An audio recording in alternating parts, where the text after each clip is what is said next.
freaking out because Mamdani, even if he can move the pendulum slightly to the left, may actually be successful.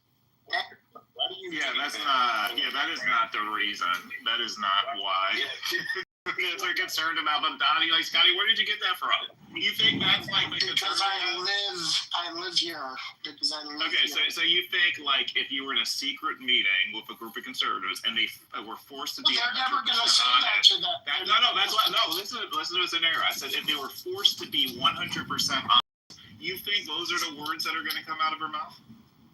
They would never agree to being 100% honest. I said, like, if you gave them truth serum and they're interrogated by the CIA, do you think that they are secretly worried that the little that he can do here is going to play out well, and therefore other stories of how people run in this country are going to also work out, and it will shift. I'm not talking about shifting the pendulum to some socialism. I'm just talking about having policies and also having the campaigning style that works for regular people that could also shift. This could be the Tea Party the campaigning style. Okay, that's a different argument. But I'm saying all of it.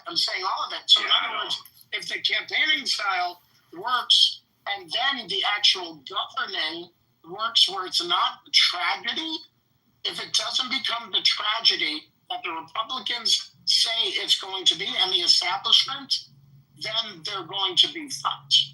Because then people are going to be like, wait a minute, they talked all this shit about how it's going to be a communist or whatever, and they're doing well, crime is low, business is up, tourism is up, the city's doing well, and the affordability has become more significant for the regular people that work here. So that's what could happen, and that's what they're. So now you're talking about a full term, which is a totally different kind of calculation, right? So yes, what if he is successful? The first thing you have to think about and why this matters is he would start his term in January. The midterms are in November, and he's going to have enough mess ups that he's going to be weaponized against to energize the right for the midterms. That's what will happen, Scott. But if he doesn't, and things are as normal, it would take years for that to happen. It would take years for that to happen. Not necessarily. Not necessarily. When you have the handoff between mayor to mayor, things don't change right away. So the only way it could happen is if he's totally sabotaged by the police department and by other forces where they start, they're like, oh, we're not going on the street anymore. We're just going to let crime go crazy, or whatever it is. But term to term, the numbers don't fluctuate very much at all. So if he just coasts in his first year through the midterms and doesn't do anything crazy where it makes some kind of impact, but tweaks the margins here and there really so that people get well, why not? It's New York. It's not Long Island. Yeah, I mean, but you're thinking he can do that, and you're thinking that there's gonna not be things that occur that get spun based on what his reputation. Look, wait till these debates happen. Wait until you see the level of attacks leveled on him when we get to October 1. Yeah, I mean, and that's going to be how he continues to get characterized if he wins, and then that will be weaponized for the midterms. So I'm just telling you, if he wins, it's going to make the midterms worse for them. I'll bet money. I don't agree because there's going to be a big, rather large amount of time between January and between November midterms. And if things are mostly the same status quo, then people are going to be like, oh, shit didn't, go crazy. So I guess it's not that bad. So that's what will happen. I don't understand how you think it's all of a sudden he's gonna be a disaster right off the jump. Because he lacks experience for this role. But if he has a good team, around him, he doesn't understand public safety at all. He doesn't understand economics at all. But if he has a good team and he's going to be around forced him, to do, and he has a mandate to do some significant things. So he's going to try to, some immediate actions to move the needle. I disagree. First of all, the only thing that I see happening is that the left is going to turn on him for acquiescing to the establishment, quote unquote, however they define it, and him not moving too quickly to do some of the big ticket items he's talking about. So if anything, the left and the DSA and the people who never vote or whatever, they're going to be really upset because he didn't do all of the things big and fast enough. That's what I see as a scenario that would happen before anything.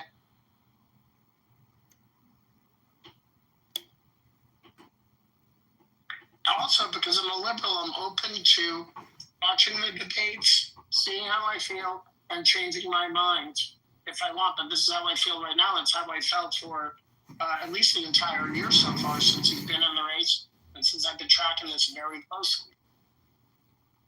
Have you spoken with Bloomberg regarding Mamdani and heard what he had to say? Yeah, I put him on speed dial. Don't worry about it. No, I didn't mean it like that. But you know what I'm just saying, Mamdani will have good people on his team, like Brad Lander, who's already the city comptroller, who knows all the levers and shit. I just don't think people are gonna let him do stupid things, and he's gonna learn quickly. I agree. He was not my choice, by the way. I had at least 4 other people ahead of him that I wanted, but they didn't get selected, so here we are. What if I told you it's already a shoo-in and he's already won, but, it's not out in the media? You can argue. You can argue with you're right CEO about that. this. I will tell you that the people, because I know people that are going to be a part of his team, they are extremely vetted. They have a lot of experience, the experience that he perhaps lacks. So he is going to surround himself around more experienced people and stuff like that. So the team is going to be very, tight. And they're already meeting. They're already, And wasn't it de Blasio who was, people were like, oh, he's an extreme leftist. Exactly. Was it de Blasio? Yeah, de Blasio. So people were saying the same shit about de Blasio. But it's a little tricky though, right? So that was just like the kind of old school extreme leftist. It's just like how people used to talk about George W. Bush until we got Donald Trump, right? Okay, so that was just classical extreme liberal blah blah blah. That's all. It's different than what he actually is and the level of it. Yeah, him versus de Blasio, Mamdani, is way to the left. You know who else was way to the left, who they call the socialists? Can a new person chime in? Oh, yeah, sorry, I didn't hear you. You were breaking up. Hey, the New York Jews ain't gonna have him become the next mayor of New York. Yeah, okay, well, this one's gonna vote for him, so what's your next question? You're not the typical Jewish person in New York, right? Oh, I'm you not. fit into Okay. Are you talking about the Orthodox? No. I'm talking about the flag that you got in your thing. You're not. What flag? What flag are you talking about? You got a rainbow flag in your description. So I'm saying so you already you have. I see. You have an alternative worldview. You have an alternative perspective. I don't know what my rainbow flag is. Okay. Yeah, no, but this is what I'm telling you. This is not. You're not like a typical. 67% of Jews You're not voted for Mamdani in the primary. Yeah, they're not going to have him. 67% of Jews voted for Mamdani. Why won't you let me talk? This is what I'm talking about, man. You're just wrong, so I'm telling you you're wrong. Well, let me know I'm wrong after. Yeah, where's the discipline, man? Where's the respect? This is the issue. Where are the numbers? Where are the numbers? All right, fuck. You guys got it. I'm not getting. All right, perfect. Then Okay, good. Anyway, 67% of Jews voted for Mamdani. The ones that are not who are local, those are the Orthodox and the Hasidic that are in South Williamsburg and Borough Park and all that. So no, they're going to be, Trumpers or Cuomoers or, fucking Curtis Lee or whatever. But they're 20% of the Jewish population in New York. So that's the fact. And 67% vote for Mamdani. So it's not about that. It's not about a fucking Jewish conspiracy, because that's where you want to go with this shit. It's not any of that. So removing that from the equation, and that views don't control fucking New York City. What else do you want to submit to them?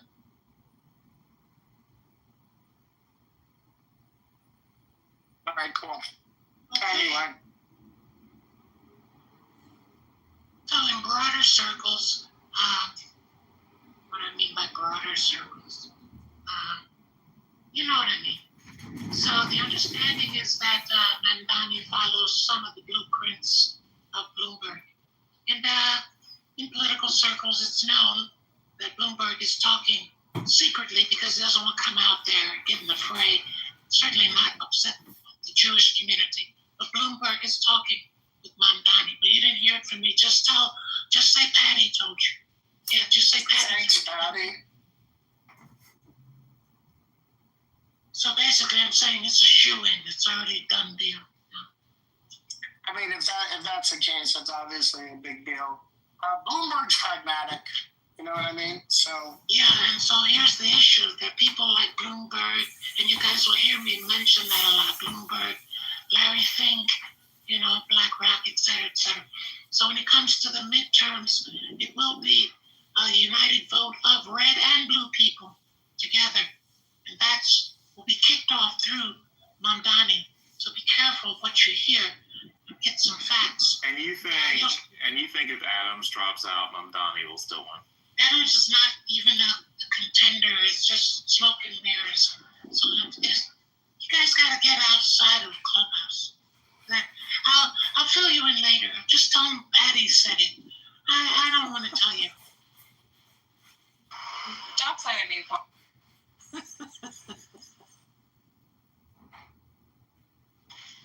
Didn't Brad Landers just get arrested again a couple days ago? I didn't hear. Huh? I didn't hear it. No, I didn't. Yeah, I think on Tuesday he got arrested. I mean, he was my second choice. Adrian Adams, but Yeah, he was he good. would have been good. He really Oh, would wait have a been second. Hold on. Checks notes. He's a Jew. Look at that. Yep. Not bad. But anyway, I don't think he has and a they crossed they did the cross endorsement, which is very interesting. Yeah. Between Brad Lander. The point is Brad Lander is very competent comptroller. He's a nerdy, dorky guy.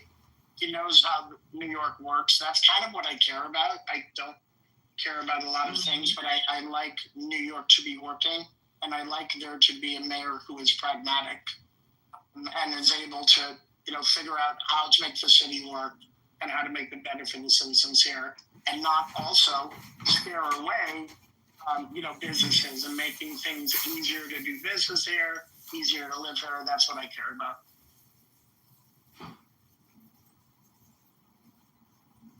Yo, Scotty, you seen your telegram? They over there protesting in New York. I'm not. Yeah, the Black Wall Street. Yeah, I sent that to Wall you Street. too.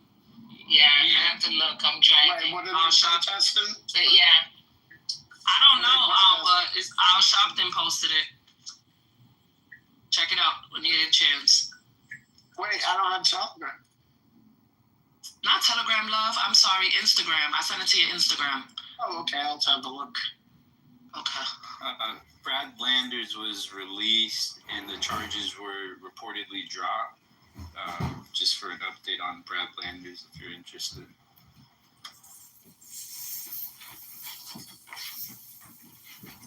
Thank you.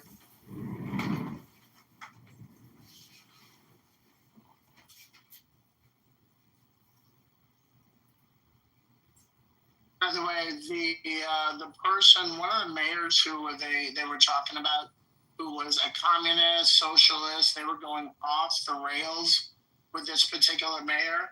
His name was Fiorello LaGuardia. And he fucking transformed the city for the people. And he was so good, they named a fucking airport after him. It's the best airport too. Way better than JFK. It is a good airport, and he's a good reform too. Thank you, Governor Cuomo, for fixing LaGuardia. I mean, if we're being...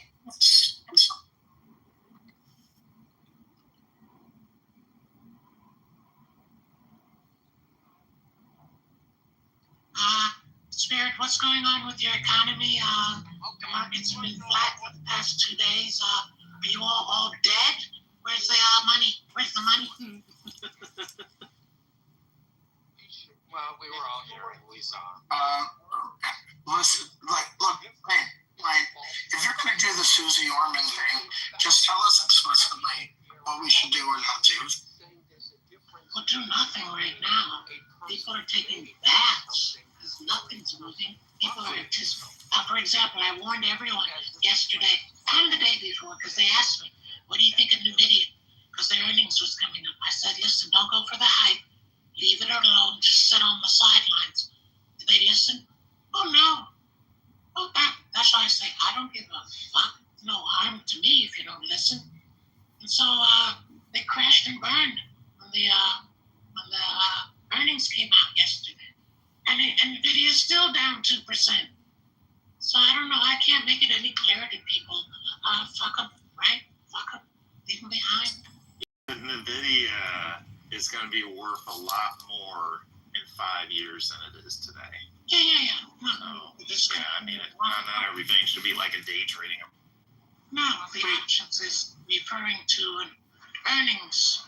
Wait, I want to ask my Uber driver something. Can I ask you a question, sir? No, hold on. Can I ask you a question, sir? I understand. I want to hear it. What do you think about the mayor election? Can you vote in the mayor election? What do you like? Do you like Mandami? Do you like Cuomo? Even if you can't vote, do you like Mandami? I like Mandami. I'm just saying, like, do you like Cuomo? Do you like the Curtis guy? Do you have any opinion? Would you like Everyday people say Cuomo. You don't know exactly. Do you want so with that? Are you sympathetic to what Mamdani wants to do, or do you not care? Like, does it matter to you if Cuomo's elected or Mamdani? And the people you talk to like Cuomo because they're just regular people, right? Okay, that's interesting. Is it okay to ask where you're from originally? If you're from here, that's awesome too. Where are you from? I'm like, oh, cool. I love the DR. Okay, awesome. You know, like you're harassing people in public. You know, black. Ask him if he's black. That's I'm just joking. How many people were weird? So regular people like Cuomo and like the young kids like Donnie, is that it? Basically? Yeah. Yeah. But you don't have any feeling either way. Okay, that's very interesting. Thank you so much. Yeah, this is feeling very Bernie Sanders versus Hillary Clinton to me. That's what this race feels like. It's not surprising to me. So yeah, I mean, I'm not saying you're wrong, by the way. And by the way, I do want to see the debates. I want everything out there, and I have the right to change my mind. That's all. So you can hold me accountable in about 2 months from now.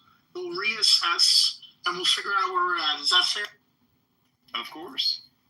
Be careful, guys, in the audience. What you hear on stage is someone said something will be something in 5 years.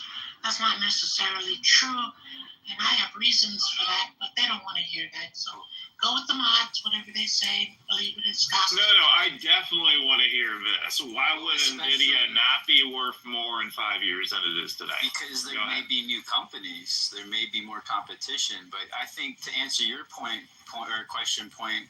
why the market's dead on arrival today is if we passed that Israel arms embargo, I think that would have resuscitated the market wholeheartedly. Sadly, that was tabled, and Ken Martin had a lot to do with that, in my opinion, even though only 7% of the Democratic Party is in favor of genocide.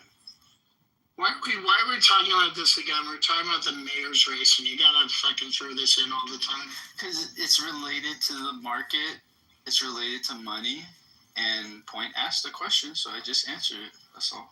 Gosh, you just tried to answer it. Nothing wrong with that. So that's why the market's stalled. I get it. Well, that's his answer. So what's yours? Go ahead. Nobody can predict anything that's going on, so they are just sitting tight because this whole administration, you can't plan anything. It's erratic, so just don't make any big moves. That's what the people are saying. That's a good answer. What's another answer? Everyone has answers, so let's hear it. Not a good answer, Point. Stop Okay, it. but it's his answer. Scotty, I'll say this, right? Waiting on this administration to dictate the market, we'll be waiting forever. We just heard somebody say that, I'm not even going to mention his name on this app, but we all know who's running for office and crap, buying ads up on World Star, has been eating dinner with the Trump family, made claims stating that the Trump family's plans are to stay in office, not just another term, but as long as it takes for Barron Trump to be of age to become president. And that's the whole thing. Why would you bullshit? So I'm sure that's how they left too, see. 2040. So Donald Trump's going to be president till 2040. No, his family will start the new royal crown here if we just. It will take 14 years for Barron to be eligible to run for president. You already did the math, yeah. Yeah, he's 21. Yeah. Yeah, but then Even if they want to adhere to that, right? So Trump's going to be 94 when he leaves office. Well, they may lower the age. They may, if he's still in office, right? Water. Well, that takes a constitutional amendment. Water. The next president will be, what's the guy? Stephen Miller and Trump Jr. So don't say I didn't tell you. Now we'll run for 8 years. Gee, Christ. Nah, we can't Did have you guys this. see the interaction between Wes Moore and Trump and what Trump said after the fact? I did. You want to recap it now? Not really, because I'm going into a meeting, but I thought it was actually a nice, I think it was really good on Wes Moore, the meeting that I saw that recorded. Like, it was in, it wasn't in a stadium. I forget where it was. Oh, wait, you're talking about some live interaction? I thought you were talking about what their interaction on social. No, I didn't hear this. Go ahead. I didn't hear. Yeah, no, I'll see if I can post the clip. It was basically they had a nice interaction, just about, helping the city, et cetera, but it wasn't Wes Moore being like, oh my God, thank you so much, you can really help. There wasn't any of that. However, when Trump had recapped the meeting to the press, he just totally embellished the whole fucking thing. So there's video evidence of it, and then video evidence of Trump. And I'm going to see if I can post. Is it the message of Trump to the governor? Is it that real, or is it specifically do you have the two of them talking to each other? No, the two of them talking to each other. Because Hold on, let me see that. No, because it was a split screen, essentially, of when it happened. If I can find it, I'll put the link in, but I can't play it. I'm going into.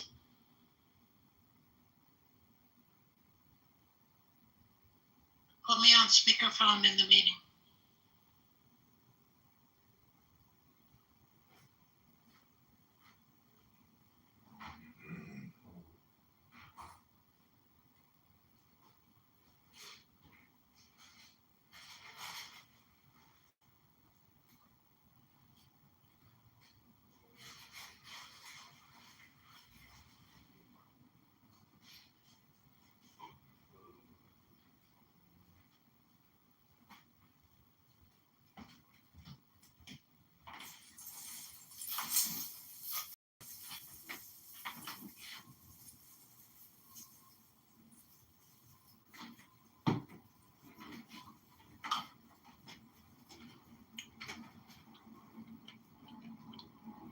No, they're exchanging.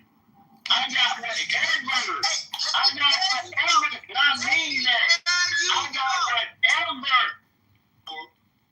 Force somebody trying to force someone in America to support you the way you want to be supported. Sending you cookies or some care pack that you feel like you deserve.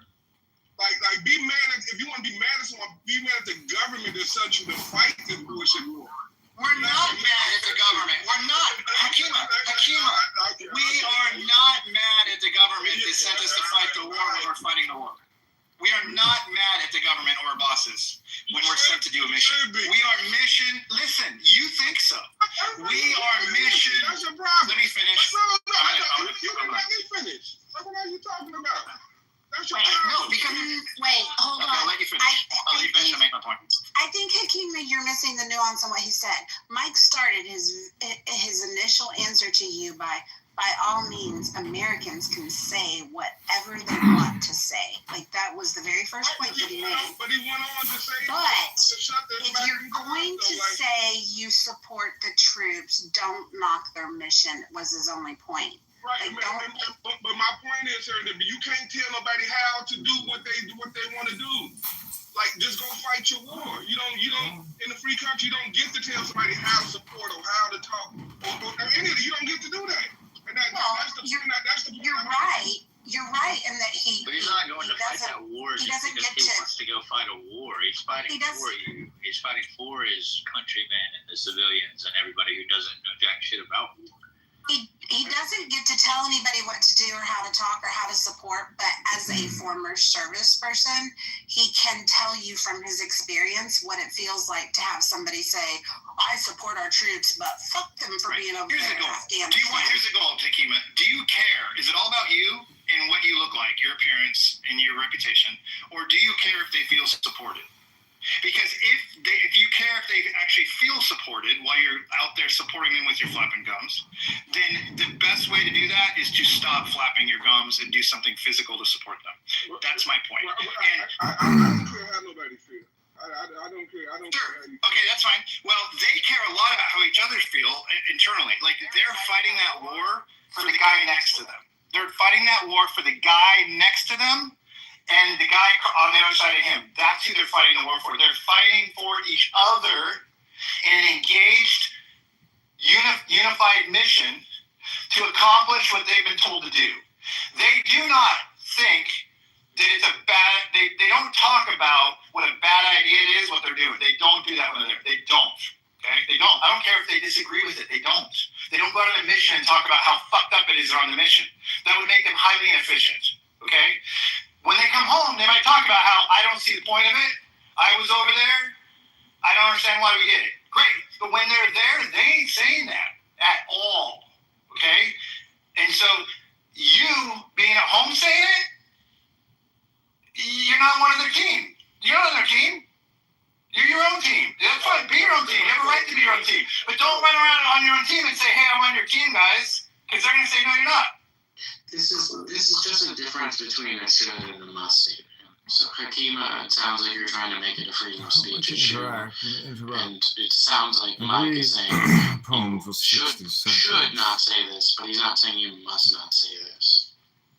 Yeah, and we also have to remember the context of this. After the Vietnam War, the left took a beating because they treated the vets so badly, and they treated the people fighting in that war and the soldiers so badly that they had to come up with a way to save face.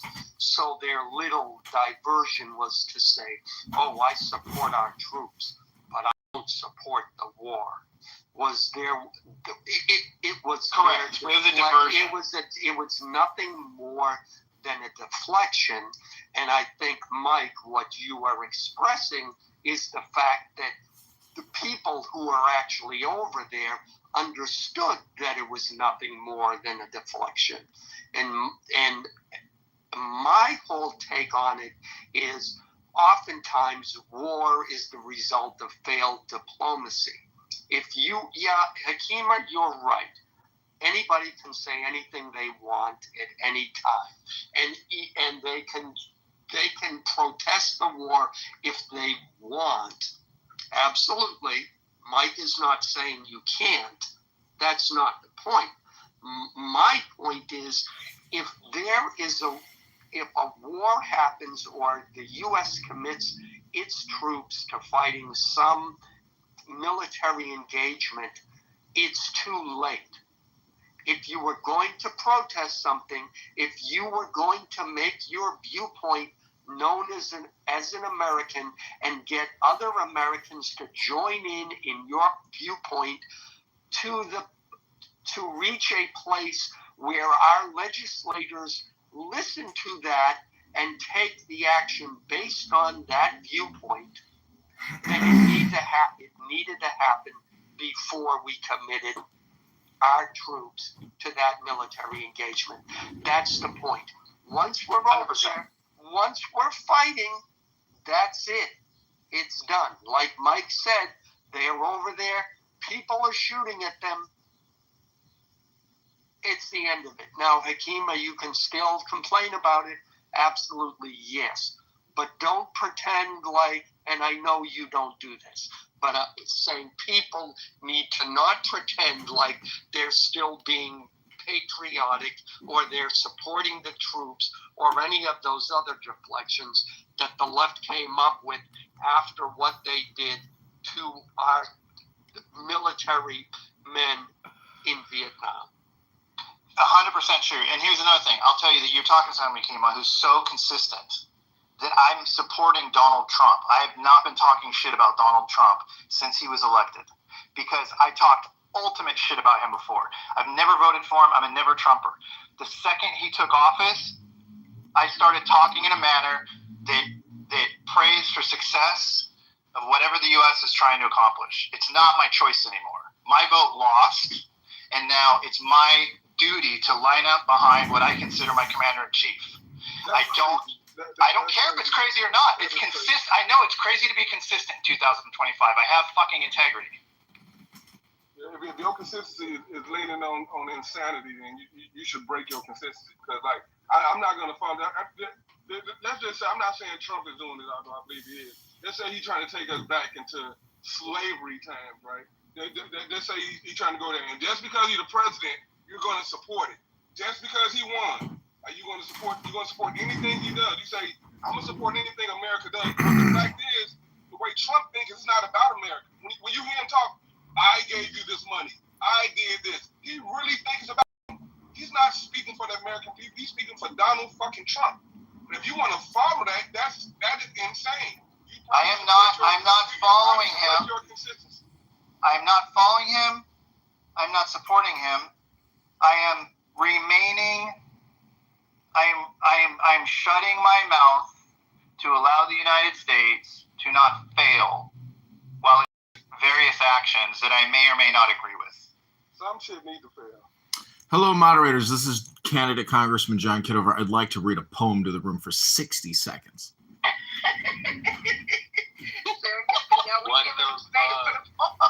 I'm all for the poem today. Please bring the poem on. Come on, John. That's good time. John, bring the poem on. Bring it on. Okay, we read this book in this room. It's called The Tao Te Ching. This is the 31st verse. Fine weapons of war augur evil. Even things seem to hate them. Therefore, a man of Tao does not set his heart upon them. In ordinary life, a gentleman regards the left side as the place of honor.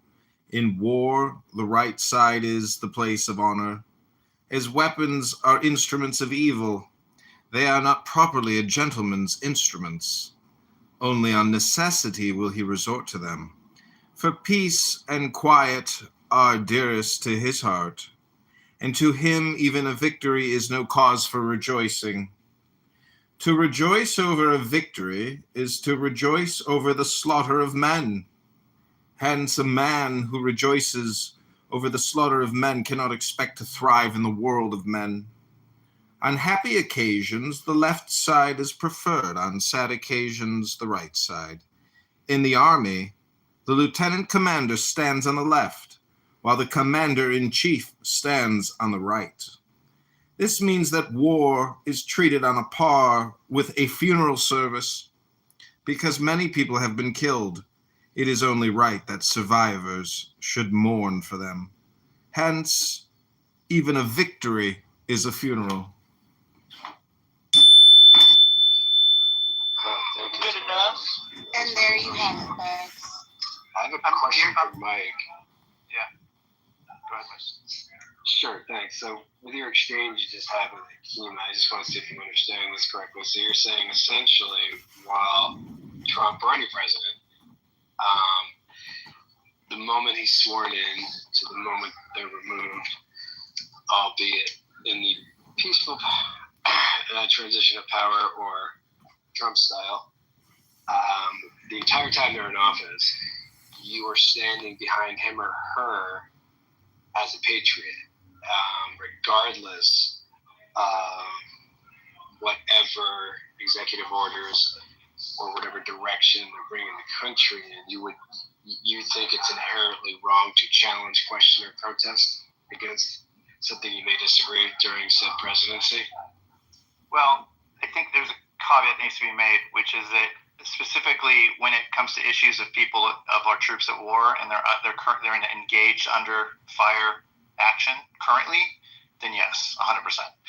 When it comes to political issues that aren't troops under fire related, I choose to show my patriotism by shutting my fucking mouth if it appears that it's not being supportive of whatever we're currently trying to accomplish. And what we're trying to accomplish may not be what I want done, if that makes sense. Now, that's my way of doing it. The summary of all of this is simple. I believe that freedom of speech is the laziest form of patriotism that anybody can engage in. So I don't...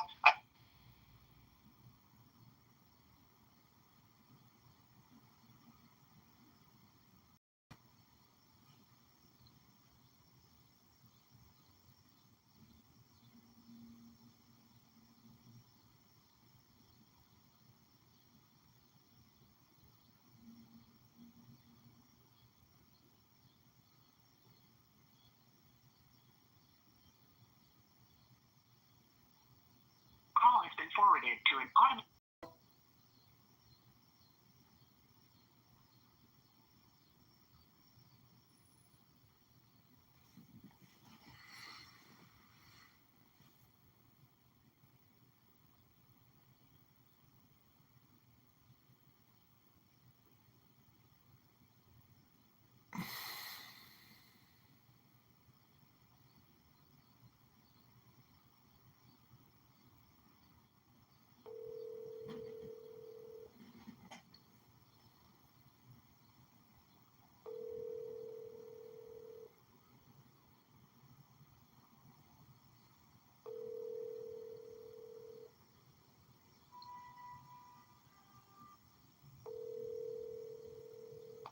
Your call has been forwarded to an automatic voice message system. 8.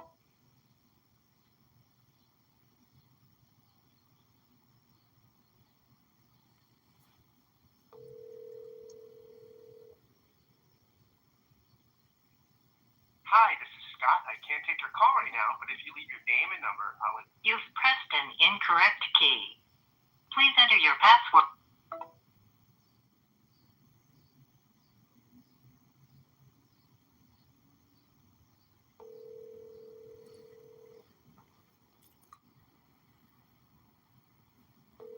Your call has been forwarded to an automatic voice message system.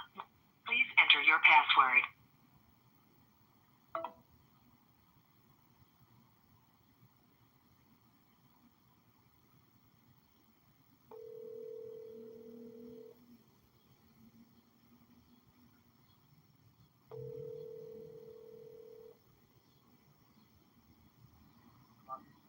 Hey, John. How's it going?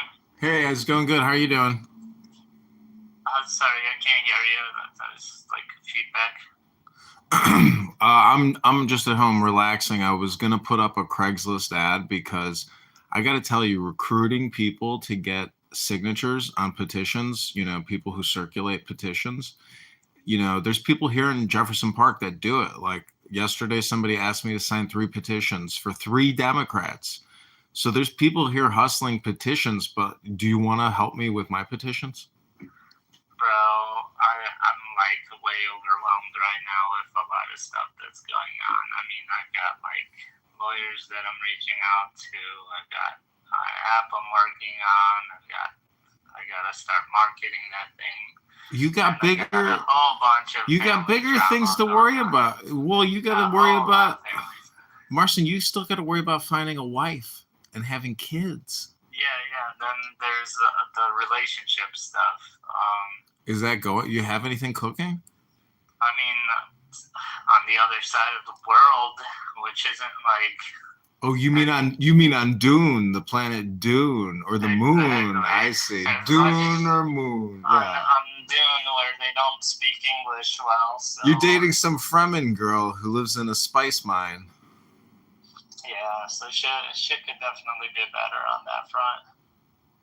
Well, that's part of the thing about traveling is you can always swipe right in a new town and see how your Friday or Saturday night turns out. But, you got to travel to the spice mine, which is the planet Dune, which I would call Rockford and Peoria. I'm just making a joke, but yeah, I have to start getting signatures on my petitions. Otherwise, my campaign, means nothing. So if you have any ideas or suggestions, I know you said you know somebody in Rockford. If you could send me their information, I know you had a falling out with that person. So maybe this. Dude, they put me on Facebook. Well, that's okay. This could be your way to reignite that friendship because I say friend. I'm still calling you. I say friends for life.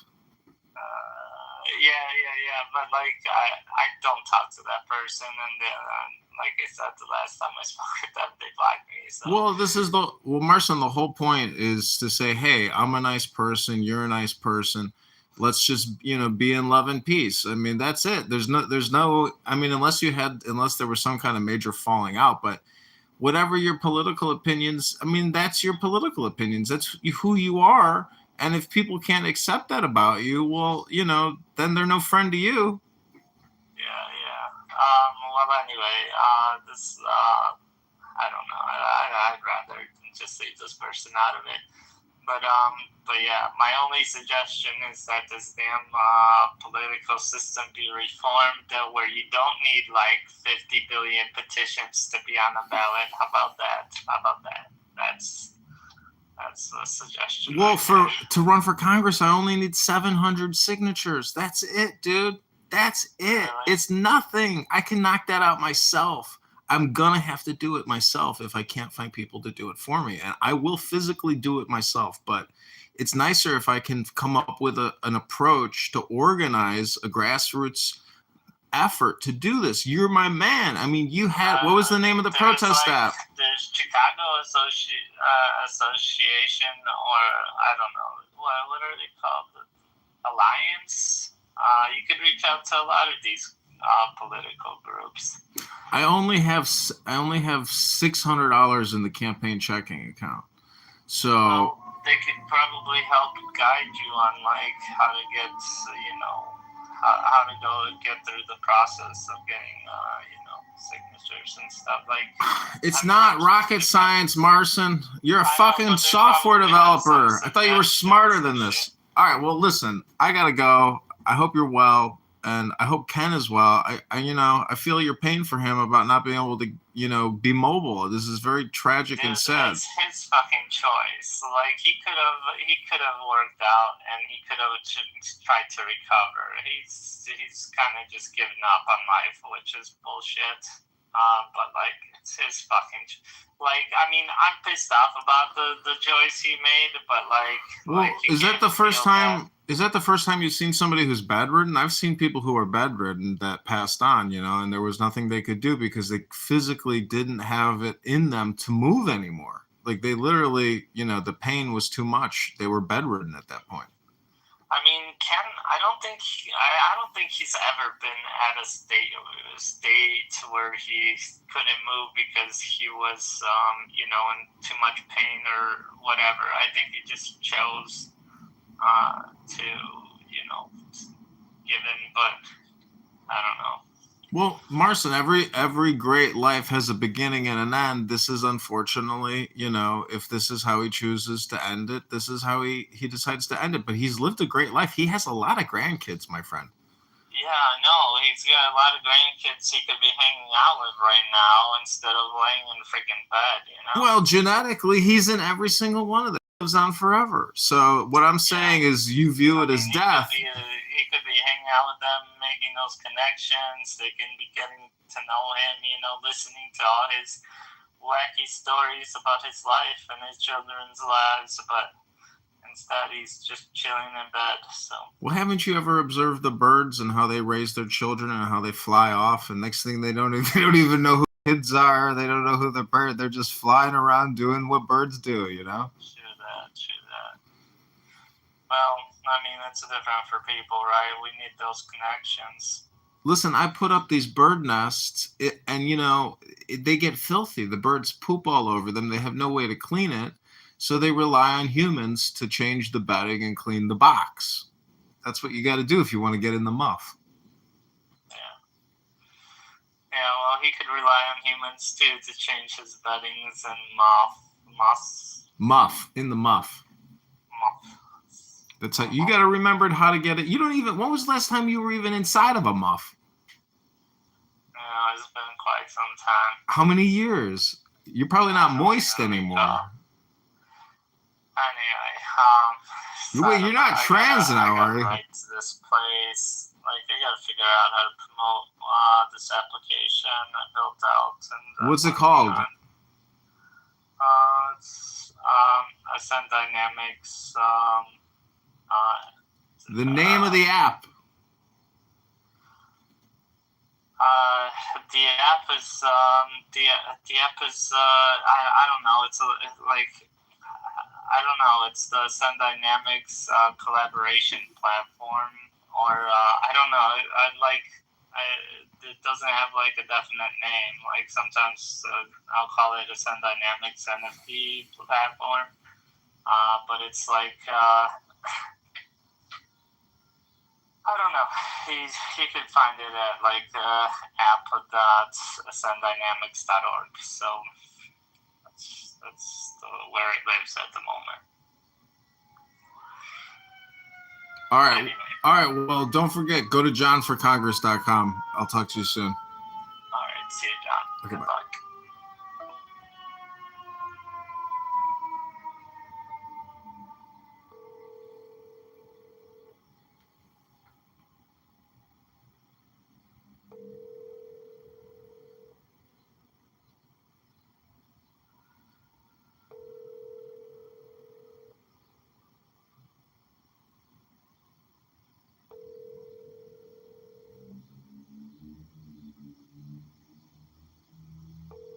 Your call has been forwarded to voicemail. The person you're trying to reach is not available. At the tone, please record your message. When you have finished recording, you may hang up. Hey, Augustus, it's John Kitover in Chicago. I have a big media interview set for next Friday at 3 p.m. at Illinois State University down in Bloomington Normal. And I have this one interview with George Deinhardt with the Prairie State Report, a local newspaper, that went very well. People are saying it's a very good interview. So I wanted to do a room with you, like a fundraiser where we'll play the interview and we'll do a fundraiser. And anything we raise, we will contribute to you as the influencer who did the fundraising or the fundraising dinner or fundraising X Space. So if you're available today, that would be amazing. Otherwise, I hope you and the Mrs. Palante are having a wonderful day, and I'll talk to you soon. Bye. Okay, up next. Oh, we could call it Rich, yeah.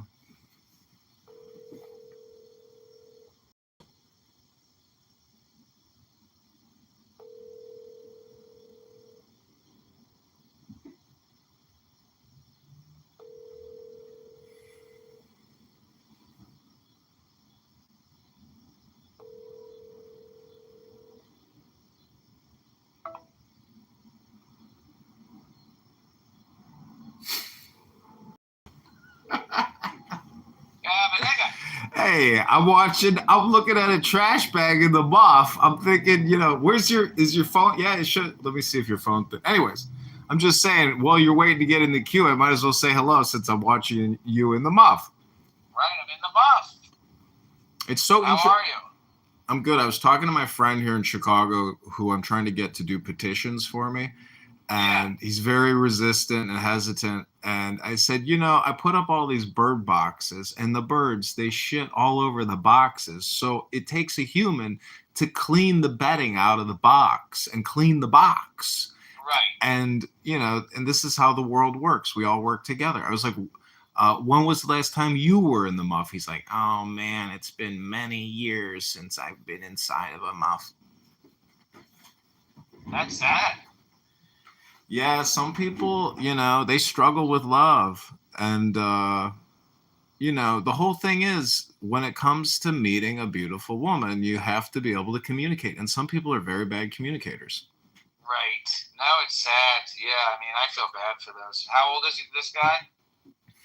I think he's maybe even younger than me, maybe 39, maybe 40, maybe 44. I'm not sure. That sucks. And he just doesn't get laid anymore?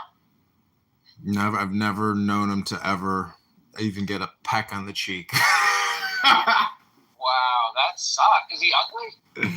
No, he's not the worst. Oh, he said he's dating some girl in the Philippines. So I said, oh, you date some chick on the moon. Okay. He's dating online? Pretty sure. I've seen photos on his Facebook and it looks terrifying, who he's dating. Right. I'm just, But the thing is, that's not dating. That's living in, the fantasy world. He says he's got all kinds of problems and struggles, which sound to me like typical everybody. Everybody has the same exact problems. Right, we all have problems. Who doesn't have problems? I mean like relationship dynamics, patterns, archetypes, collective unconscious. This guy is the laziest guy in the world. He doesn't go to the gym. He doesn't do anything physical. So I don't know, he's very lazy. Is he fat? He's not really fat, no. He's just not strong. Yeah. Yeah, I mean, well, no. That's a shame. He's, I would say there's health issues, but he's a software developer, so like he's really good on a computer. Like he's got a talent, but he helped me with a project once, but never to fruition, and so that's the problem. It's like you gotta cross the finish line. Right. Yeah, man, I don't know. Well, so why doesn't he want to? He doesn't want to just go get some signatures? No, he's probably just, he's just too busy. The thing is, I'm gonna put up more Craigslist ads like now to get more circulators and petition signers. Because I saw a guy yesterday with 3 clipboards, like, I need your signature right here. We need your help now. Sign, please, now. And I'm like, what are those for Democrats? He's like, yeah. I'm like, no, I'm not signing those. He's like, ah.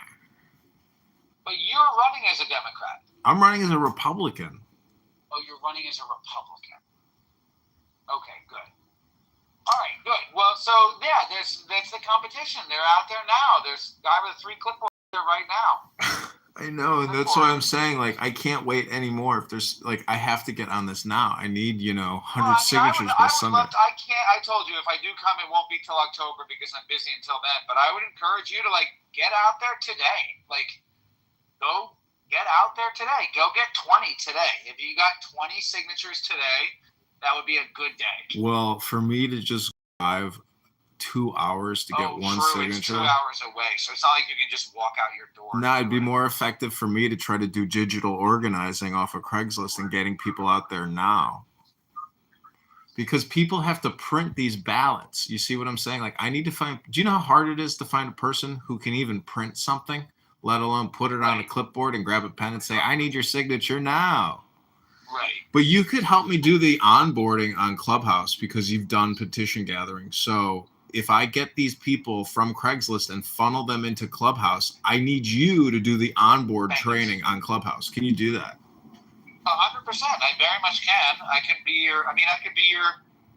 could help manage and encourage. I mean, yeah, I could definitely at least train people and tell them what to do and how to do it. Because we're going to pin the link to the Illinois Election Commission website with the PDF for the petition. It's on page 16. And right. So also even funneling them to a Google form page to fill in their information, and then get access to the petition. Like, we have to funnel them into the campaign. So it can all be onboarded through Clubhouse and a link. And I wouldn't have it any other way, because anybody who can't fucking download Clubhouse to join a conference call for the campaign is not worthy of being in this campaign. And many people are already failing that test. But the one guy in the beginning, he did successfully do it because he's had Clubhouse before. So, onboarding people like that successfully is essential. Unfortunately, the campaign couldn't work with him because Clubhouse ruined the whole thing for him. So we had a guy named Edward who onboarded through Clubhouse, but people were putting so much shit in the chat that we couldn't actually onboard him, and it freaked him out. He's like, this is a spam and a waste of time. Good luck. Oh, I see.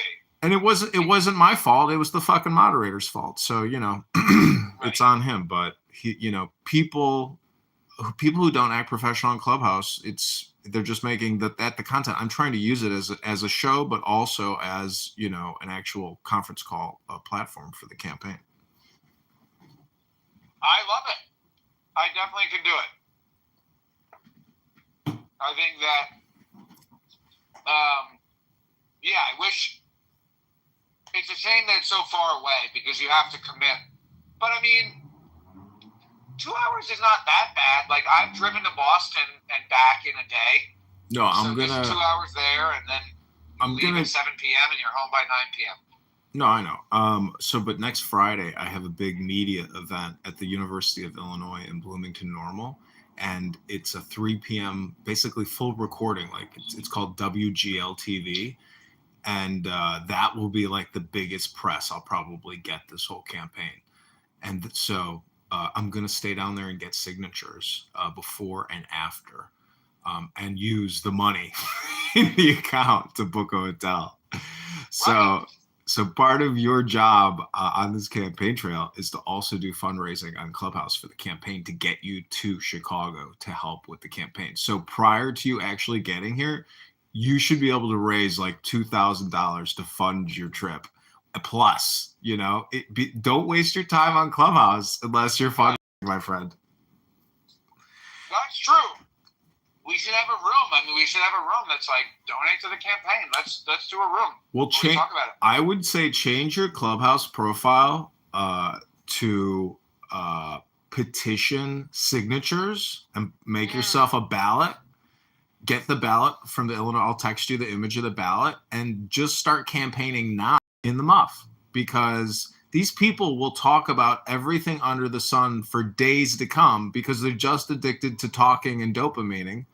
But you could transform from a trash bag, my friend, into a petition signature.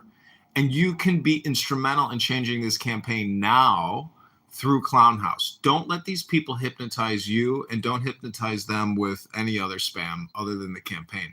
Because this is the only thing that has a cash pipeline. Every other second we spend on here is a net negative to the campaign, unless we're actively promoting and actively getting donations today. So I'd say fund your trip now. You could fly first class, if you can raise enough. That's true. It's very true. It's not a bad idea. Yeah, you could get a beautiful rental car at the airport. I mean, you could pay for everything. But don't waste another second. Even if you can go into Amir's room, you could fundraise. Like, make this the troll. Make this your shtick, that you're fundraising and petition gathering here on behalf of the campaign. Do it now. Don't disappoint me. Please do it. This is a big opportunity for the campaign. You're my clone soldier that I need. You are the petition campaign, coordinator right now. That's true. It's not a bad idea. I'm going to do it. I have to go do a driving lesson, and then I have to go speak with the rabbi. Well, ask the rabbi if it's kosher to be an online campaign organizer for the campaign to elect candidate John Zachary Kitover, and tell him Rabbono Shel Olam. I will. Yeah, sounds good. Let's do a room later talking about it. We'll try to get people to donate. Don't waste your time in the muff. Transform your profile now in the muff. Make the announcement. The whole thing deals with communication and putting it out there. You can interject anything you want in the muff. This room is basically chillism for stupid people as well. It's a total waste of time. Do you know how many times I've heard Ewan talk about the migrant gangs. It's like he's retarded or just a drunk. But how the fuck does this guy have a kid with Sarah, and he comes on here nonstop talking about grooming gangs and getting into beefs with BB? Like, the guy's fucking stupid. Anyways. Yeah, I don't know. Read Toyer. All right, I'll talk to you soon. Bye. All right, sounds good. Talk later.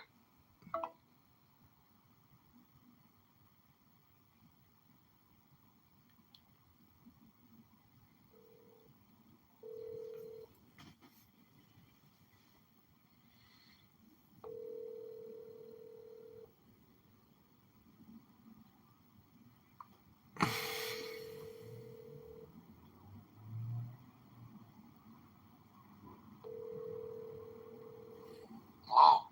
Hey, Walter, it's John. How you doing? Good. How are you, sir?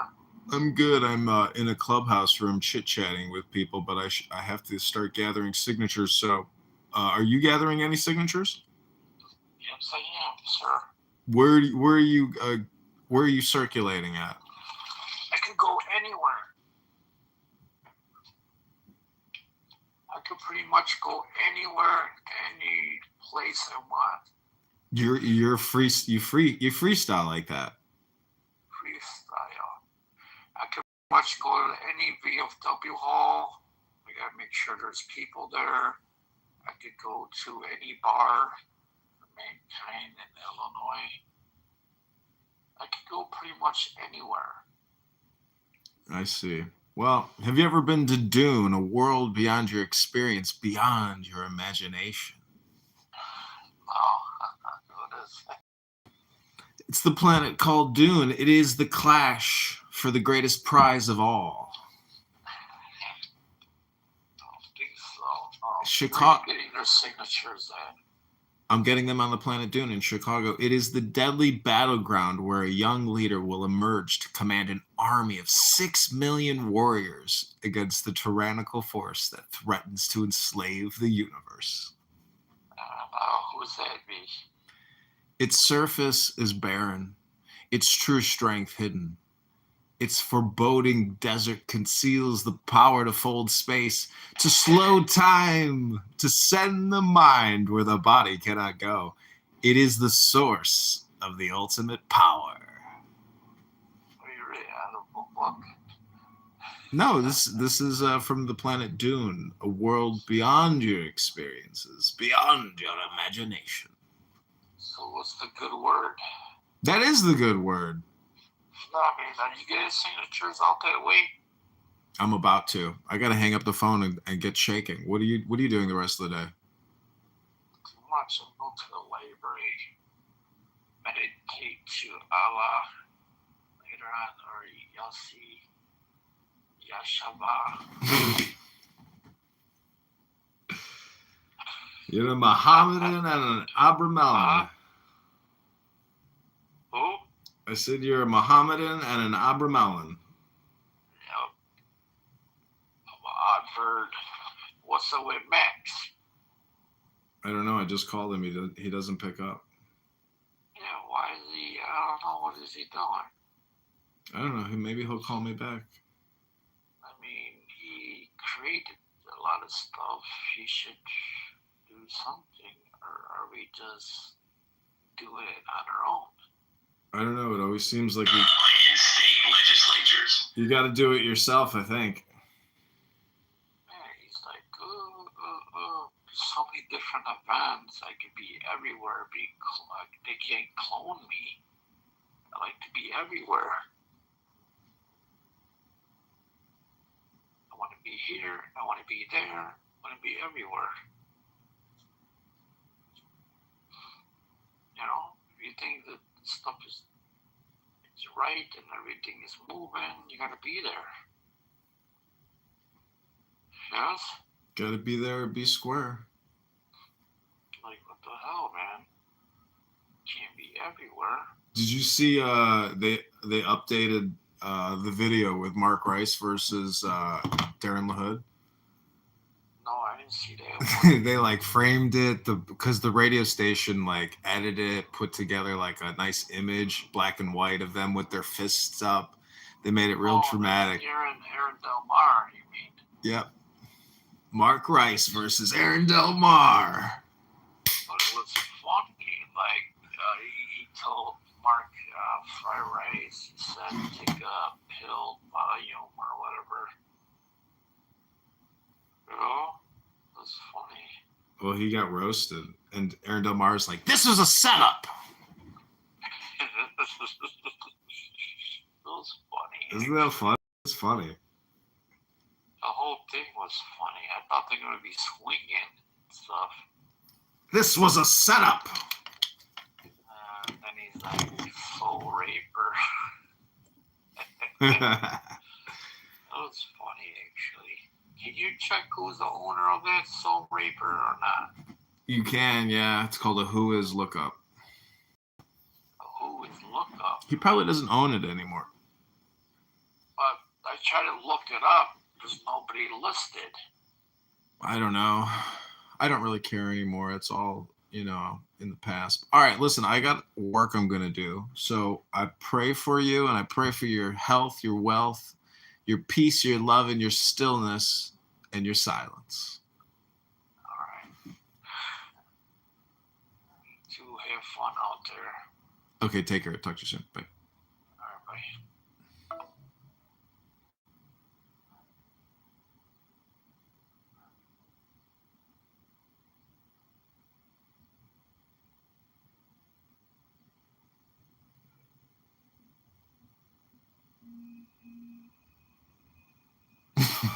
Sign our petition. Nice. Vote for Edmund Dakin from Clubhouse. Nice. Okay, so I'm going to put the antidote. This is how we're going to fund your trip. Ah, he left.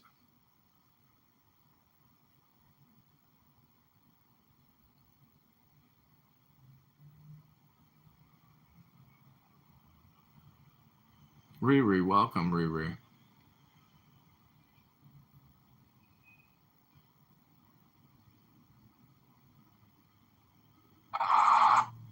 Yo, Augustus. Yeah, what's up, brother? Hey, how you doing?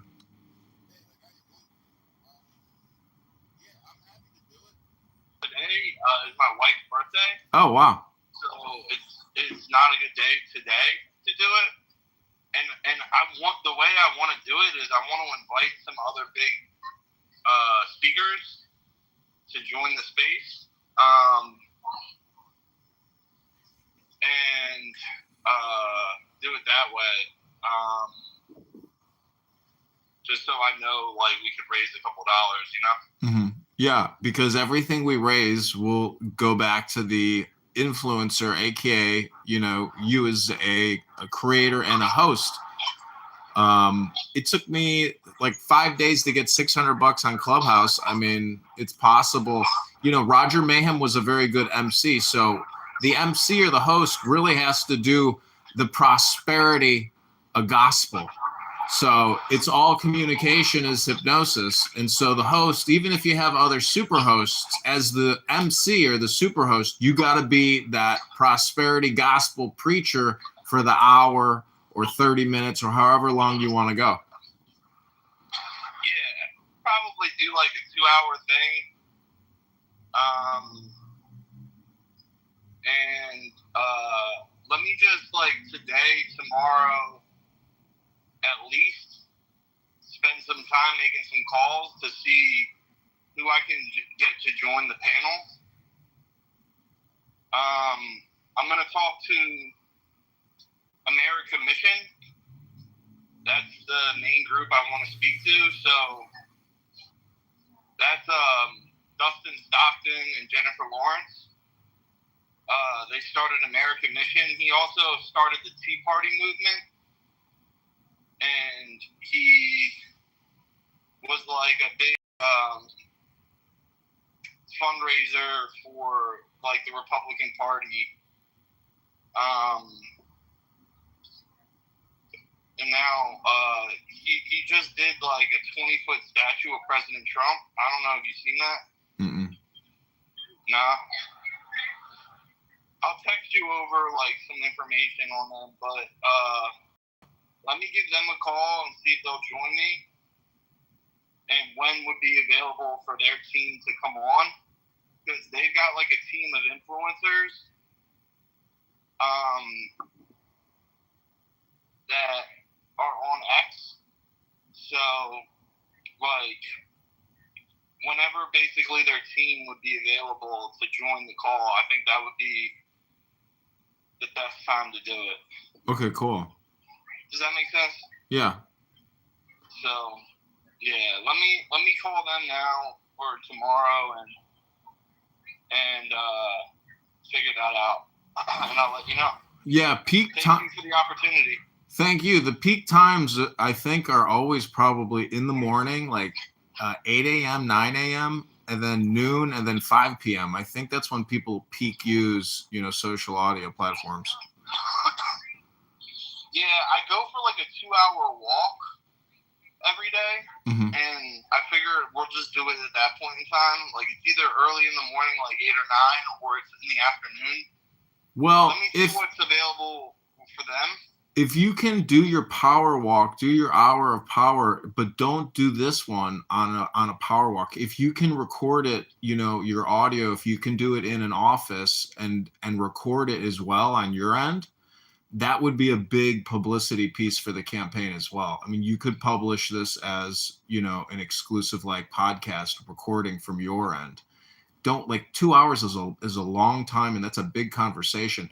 I would love it for you to record this one on your end and publish it. Okay. So you're running in the 36th district of Illinois, right? 16th district of Illinois. It's Rockford and Peoria. 16. Okay. Rockford and what? Peoria, Illinois. Rockford and Peoria, right? Peoria, and then Bloomington. Peoria. Yeah, and Bloomington, Normal, Illinois is the other town, major town. Bloomington and Normal. Okay. Okay, cool. Let me relay that information, and I'll get back to you. Okay, great. All right, cool. Okay, sounds good. I'll talk to you soon. Thanks, man. Okay, bye.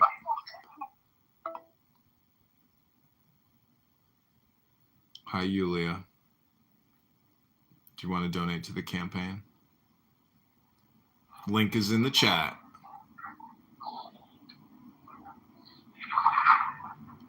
Как дела, Юлия? Как дела, Юлия? Хорошо. Я тебя люблю. Я хочу самолет.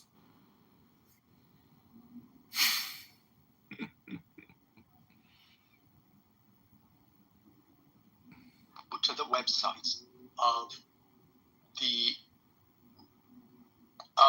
nonprofits that received money from the fire aid. They state specifically who they give money to, and in dozen cases it is specifically not only not for white people, but for people completely unrelated to anything having to do with the fire, such as musicians in Nashville. Now, I'm a musician, and yes, I support musicians, but musicians in Nashville were not affected by the fire, and they don't need mental health related to that. It was mental health for musicians in Nashville, or indigenous people who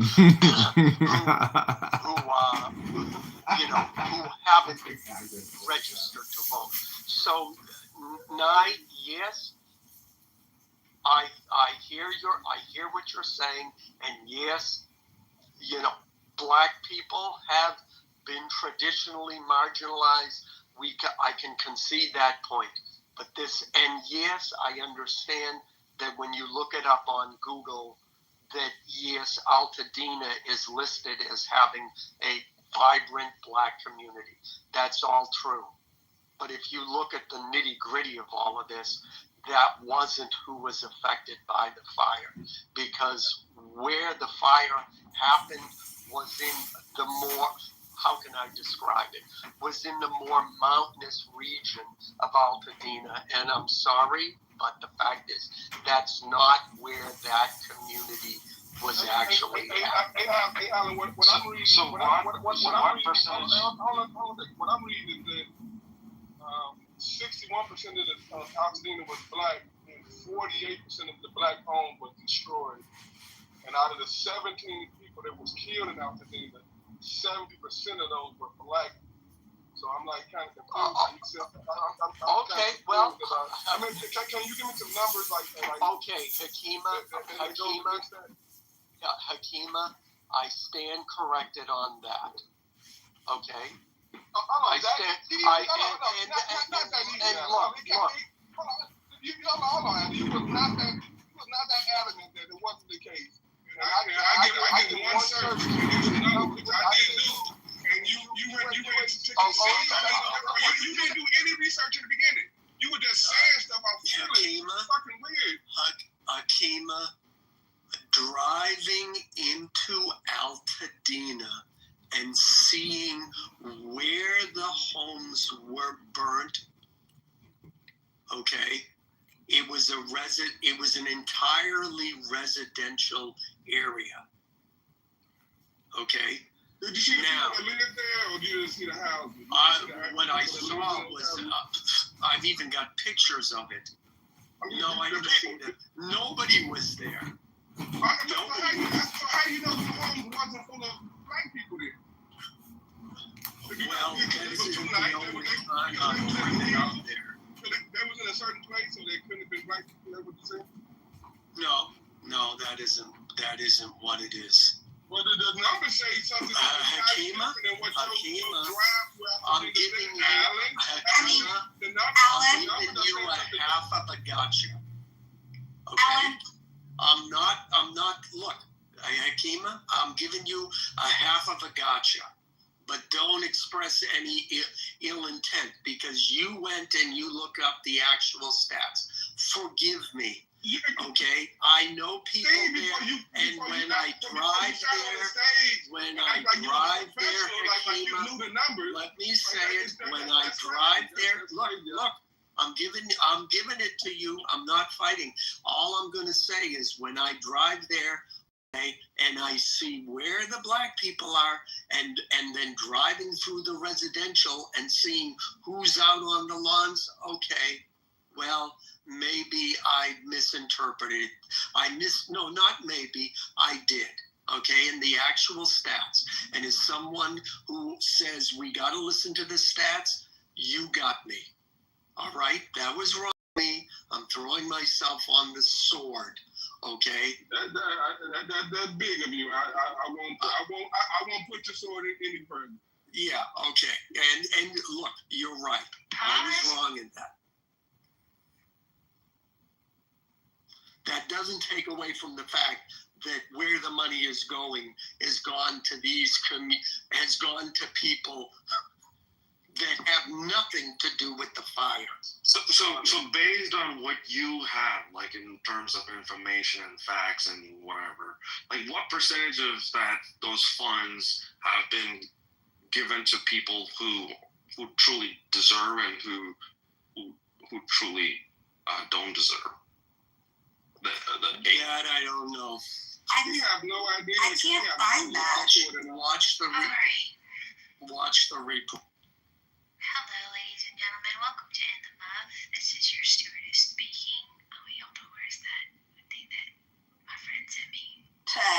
Oh, where is it? Damn it. Shut. Text. Okay, hold on just a second. Was it back channel? No, it wasn't back channel. No, it's text.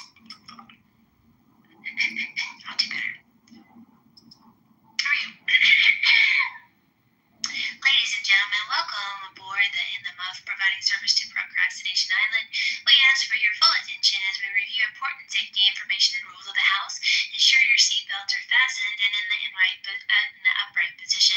All carry-on baggage must remain stored in the overhead bins of your brain. Seriously, we don't want to hear it. Your seatbelts fastened by staying on mute while others are speaking. We can only hear one of you at a time. To release that seatbelt, make sure it's meaningful simple, brief, and avoids the use of the N and K words, both on stage and in the chat. Please expect turbulence, which can occur unexpectedly and regularly.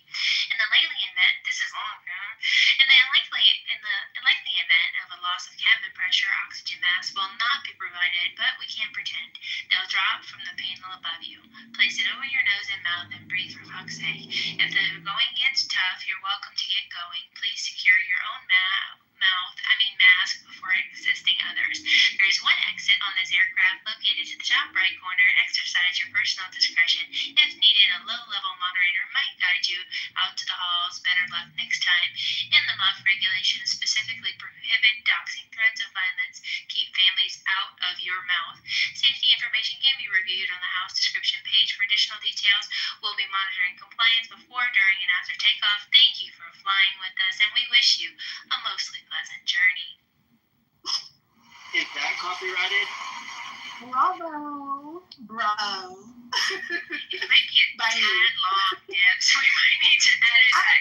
I've already cut it 3 times, Mike. 3 times. No, don't edit it, because if you start changing it, then every time that I hear it and start, picking up on it, if it changes, I'm gonna be thrown off. Hey, please don't edit it. It's long, but it's funny as fuck every part of it.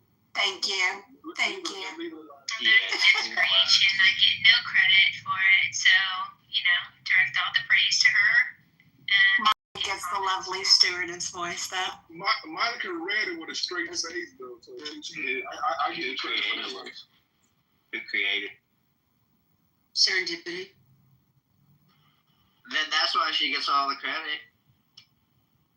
I doubt Serendipity thought of any other thing when she created it, but Serendipity, what made you do that? Because it is. We were joking yesterday morning doing the whole, welcome.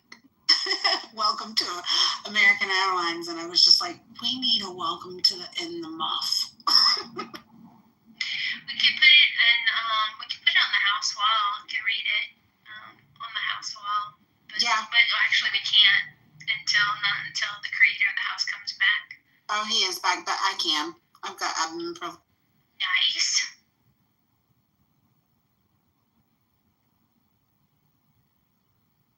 The listening lounge, though, that's a holdover from Krishanda. She used to call the audience the goo, the listening lounge. That was cute.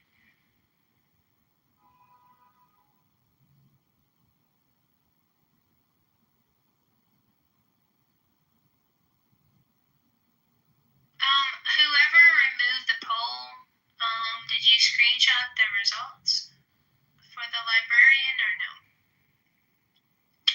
I didn't remove it. I didn't even know. I removed it, and no, because I didn't vote, so I couldn't see there was. Girl, you could have back channeled me. I'm sorry. I usually do, but I didn't vote.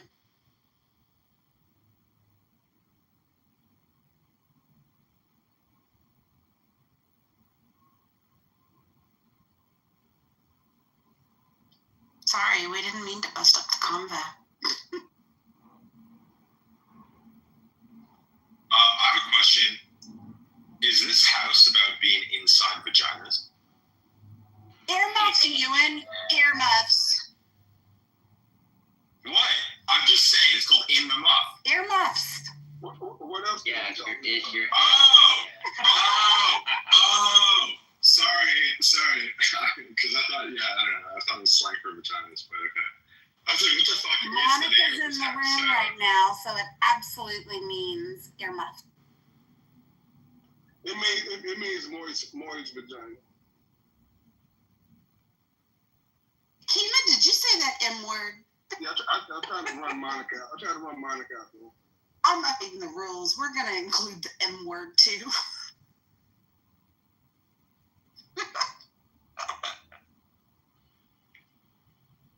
Muff has several meanings. A muff can be a cylindrical garment for warming hands, a mistake or botched action, or, in slang, the vulva or pubic area.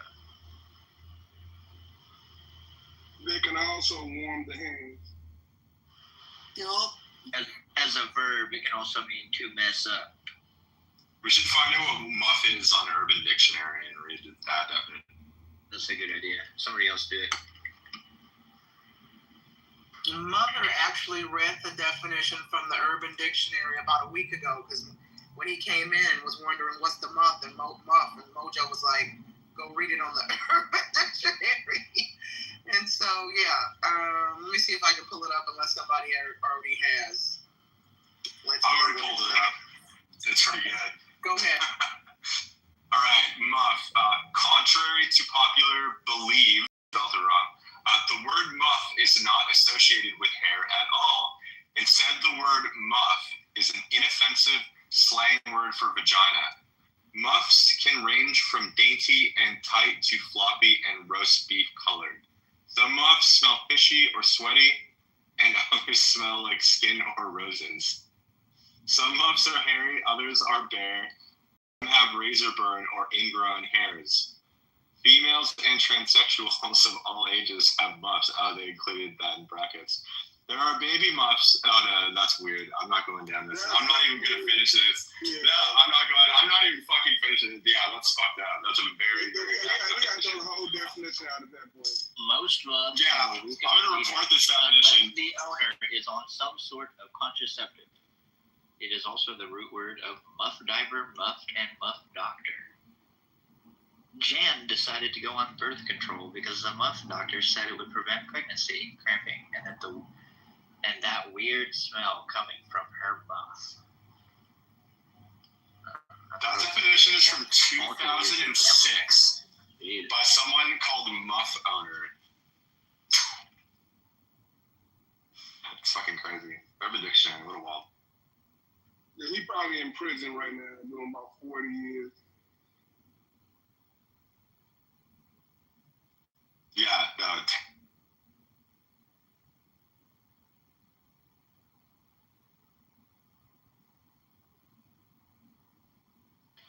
Should we update Urban Dictionary with our own definition? Yeah, should we make a new definition and out muff this muff definition, this terrible definition?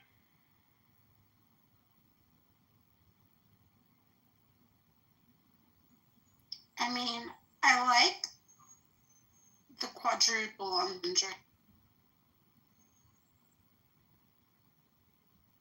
The quadruple what? Entendre of the use of the word muff.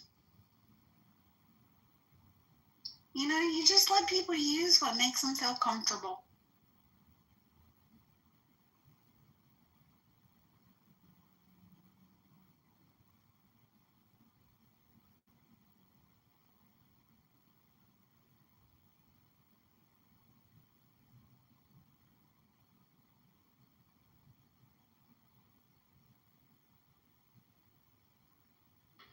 Liberty, woo, yeah. So, where's Jarl? Is he in here? He'll be so disappointed he missed this. It's Jarl. Jarl? Yes. Either way, it sounds like a gurgle.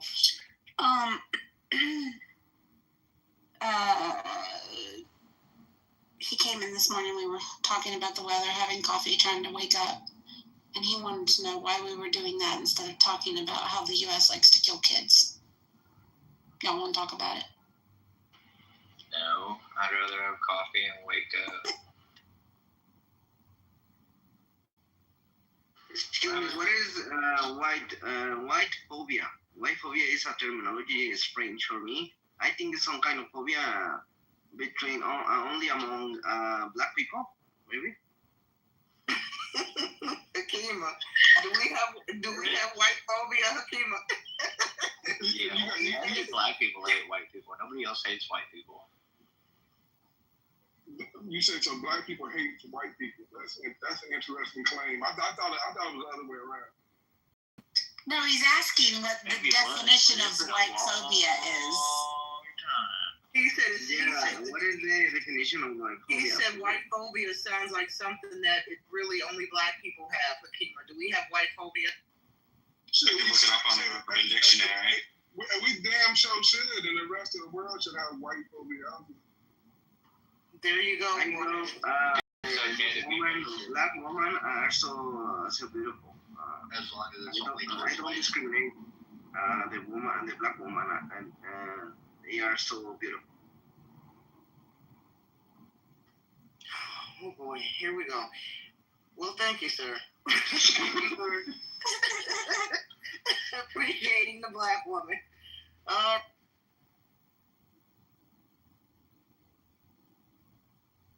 I don't know how to vote in this poll, Serendipity. I know, I just picked one night. I just picked one, okay? I don't know. I'm gonna keep it safe and just pick. I almost want to white phobia, but we're just gonna go Labor Day weekend. Fuck it.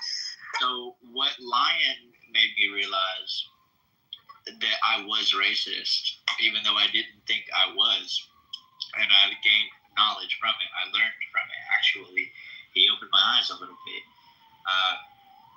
Because even though I felt like I'm not a racist person, he just, he did exactly that. He pointed out how every other race to America throughout history was practically welcome, brought in here, and given benefits and bonuses, except for black people. And that when he was just making that point, like, everybody wanted to go to America, right? Everybody came here. But not only, were black people dealt the cards that they were, everybody else was intentionally dealt better cards.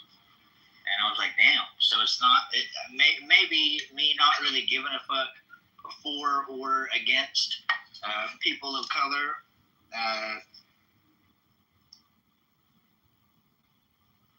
could make me just flat out ignorant. Like I didn't give a fuck. Whereas now I sort of understand, and have an even greater respect. And I'm like, wow, man, as it stands though, our kids today are not born in a world like that. And there's no reason why we should uphold or keep the world being discriminatory. We have differences, but who gives a fuck? Grow up. Presupposing everything that you just said is true. Who gives a fuck? No, I'm sorry, sir. No, you're okay. You got a heartbeat too? Presupposing everything that you just said was 100% true, I'm not making the correlation on how that makes you a racist. Right, I was going to say, while he's in the process of learning how racist he really is, despite what he feels in his heart, I had him end reading White Fragility, where you can have a black woman gaslight you for 300 pages to tell you about white body trauma and how you're internally racist, even though you don't feel like it. I didn't read that because it will help you reach that point where you can feel fully racist, even though you, in your heart, couldn't really care less if somebody's black or white. I just can't catch a break. I might. This shit is diabolical, boy. That was sarcastic. Go ahead and read it anyway for a good laugh. I know. I'm so tickled by it. I know. No, I was laughing while I was listening to him because I know being sincere, but the reality is he is literally doing what we were talking about earlier, which is he's expressing white guilt. Like the white guilt we're told that we need to have, he's expressing it.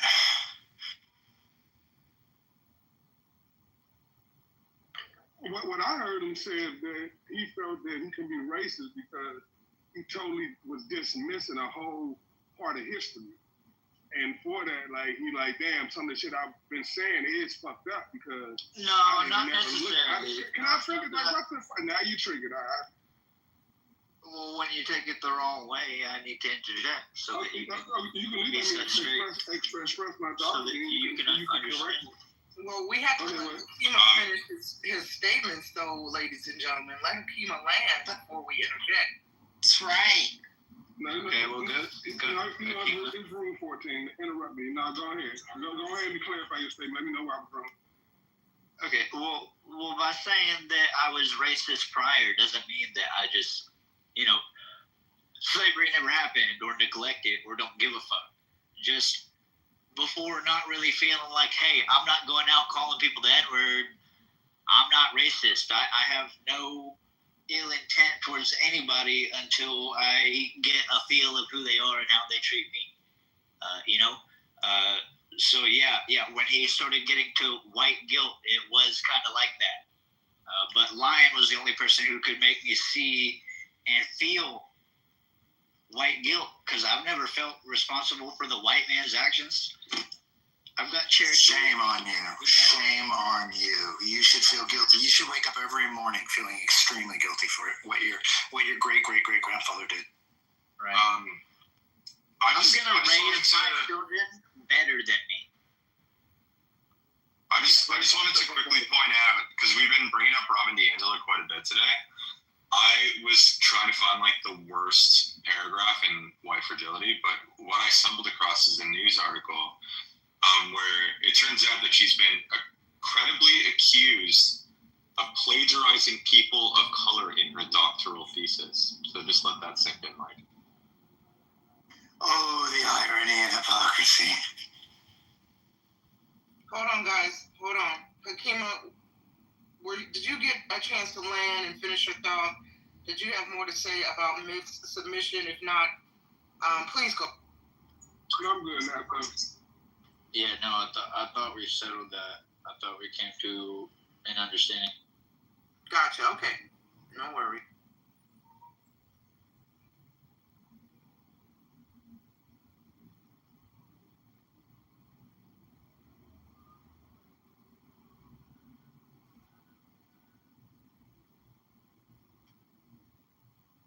If I may interject something really quickly for my movie lovers in here, there's a horror movie being made or has been made about Jesus being either possessed by demons or battling demons. FKA Twigs and Nicolas Cage star in it as Joseph and Mary. It's called The Carpenter's Son.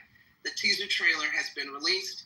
If anybody's into that, I'm pretty excited about this film. It looks really thrilling, to say the least. So if anybody cares, The Carpenter's Son teaser trailer is about 60 seconds. Has been released. I'll see if I'll share the link in the chat for anybody who's interested. Just a brief interjection about movies. Wow, FKA Twigs is a black British girl, isn't she? I actually love one of her songs. Exactly. Am I singing the right girl? Yes, ma'am. That's an interesting. Wow. She's actually a phenomenal dancer. My lord, she started as a dancer. If you haven't seen her music videos, woof, pretty hot stuff. Okay, so my question now is, based on today's day and age, who is going to be the one portrayed as Jesus?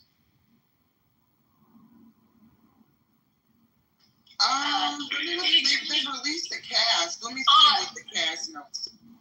Is FKA Twigs Jesus or Nicolas Cage? No, Nicholas is Joseph. Twigs is Mary.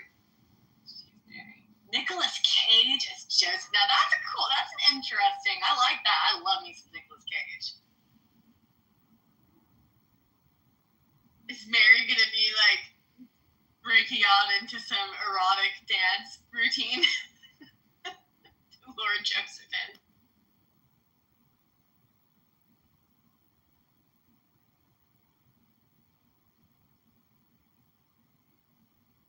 Has she been in anything else? I didn't know she was just in that Crow remake just recently. The Crow remake. Oh, okay. That came out, I think, a year ago.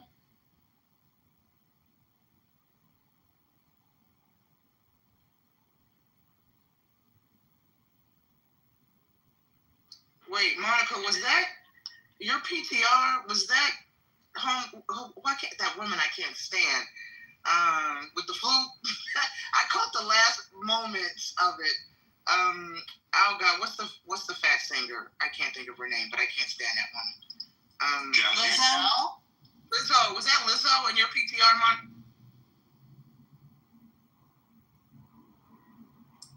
chat for her answer. Okay, thank you. What? I'm curious why she added that. That's so funny. Yeah, she is a classical flute.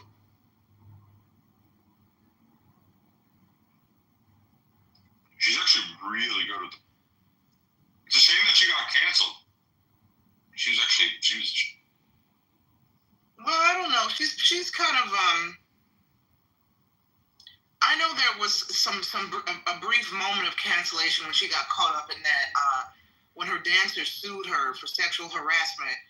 Outside of that, it's a wilder story than sexual harassment. Did you hear that? Well, I've heard various,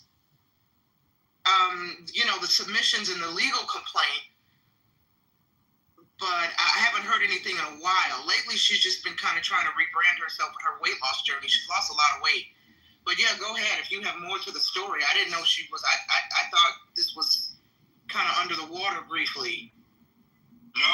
So the big reason why I blew up was that she kind of forcefully pressured one of her dancers to eat a banana out of the vagina of an erotic dancer in Amsterdam. Oh yeah. I remember that part. Yeah. Pretty wild. Yeah. You see the chat, Akima? Akima, can you see the chat? I'm driving. Can you tell me what it's saying?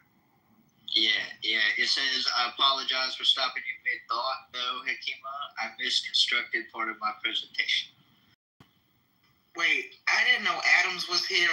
Adams, I swear to God, you are the funniest person in the world. I just saw the Adams comment. Lizzo was a filthy large beast. She attacked those dancers with those bananas. Lizzo should be arrested and thrown in the zoo and the enclosure with the rest of the elephants. That's fucking up. Weird as Adams is so funny to me. I don't even see him there, but okay, he's in the chat someplace, I think. Adams, have a great day, Adams. You are the fun. Did he just come in the room, post that, and then leave? I think so, because I don't see him anymore. Hi, Hey, Serena. Hey, Serena. How's it going? Pretty good. How are you?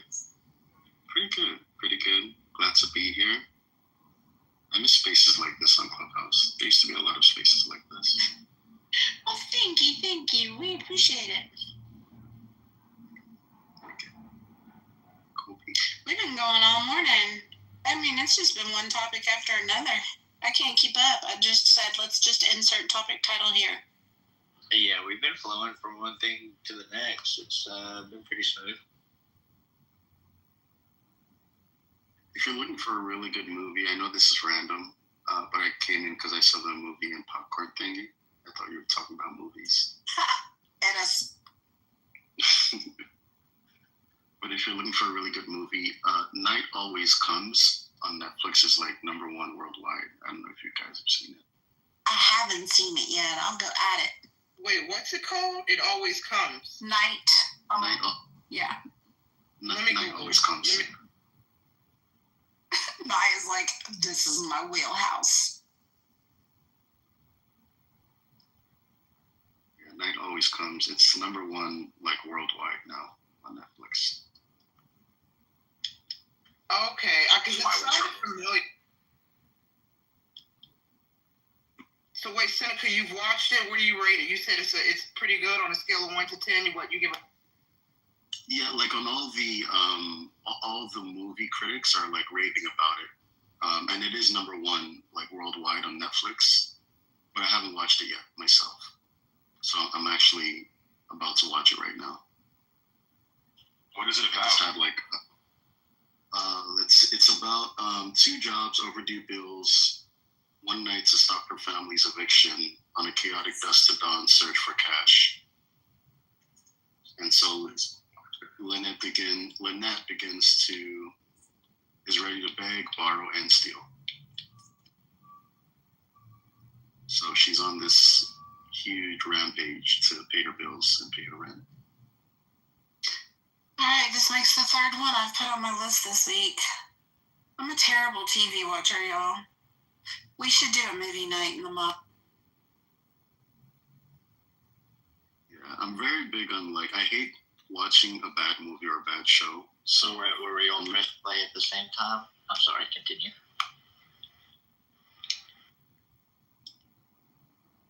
I hate watching a bad movie or a bad show, so I'm very picky when it comes to. I don't watch a lot of TV, but when I do, it has to be really good. Or else I'm gonna feel like I wasted my time. Me either, Seneca. I just that's the thing for me is I generally don't have time.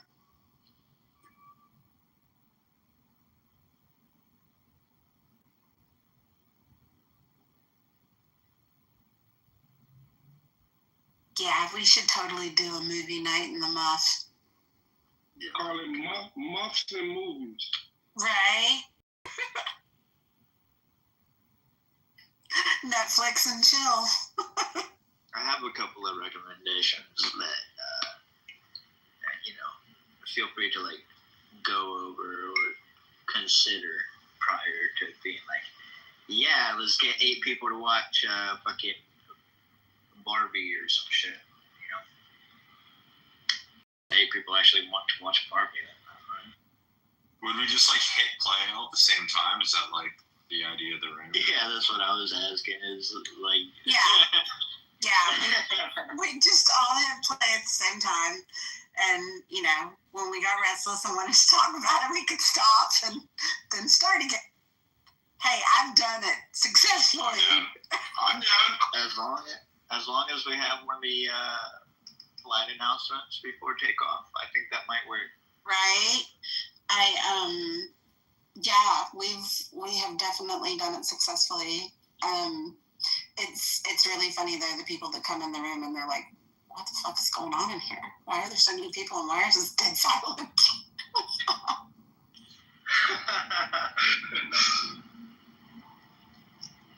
I think it's funny when they're listening to that. They're like, oh shit. Not only is this like funny, but it's a warning. This is, if I misbehave, this is warning me I can leave quietly or I can get removed.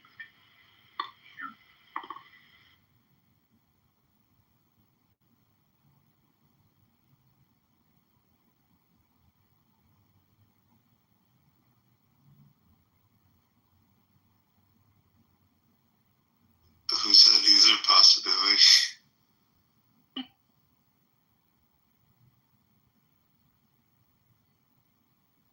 Yeah, I don't think you can stream Netflix material.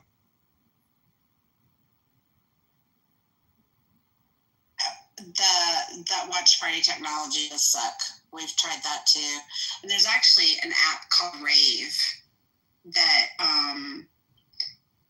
you can do, and as long as everybody has their own Netflix login, you can sign up for Rave and we can create like a room just like Clubhouse. Basically, it looks very similar to this layout.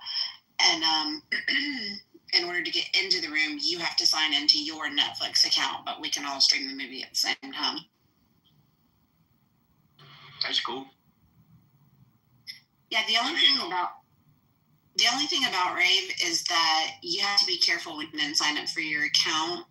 By default, it pins your location to your profile, and so like it would show everybody where you were at.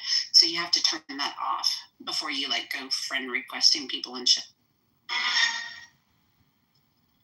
I was gonna say, if all of you guys got an Oculus, we could all watch it in a movie theater in virtual reality. Yeah, there's apps where you can watch Netflix in a virtual reality movie theater. That'd be sick. Like we could look over at each other's avatars and shit. And all I did it with people on this app. I even bought someone an Oculus because they refused to buy one. And a bunch of us used to go on the Oculus, and it was actually really fucking fun for a while. We got kind of bored of it, but I'm down to spray Netflix on there. That'd be fun.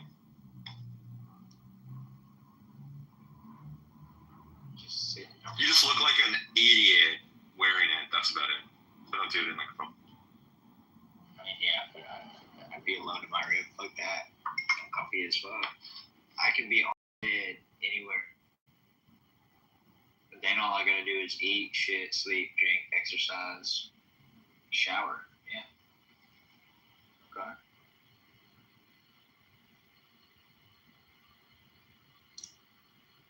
Sounds like a retirement plan.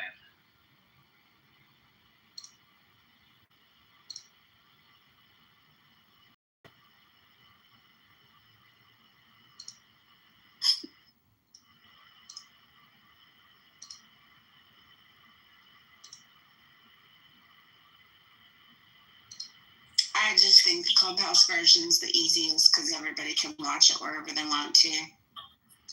And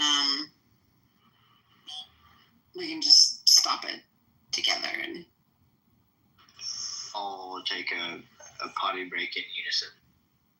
right? The whole having to go to another app is a pain in the ass. Or you wouldn't pause it for a bomb rip. You should mute yourself when you're coughing.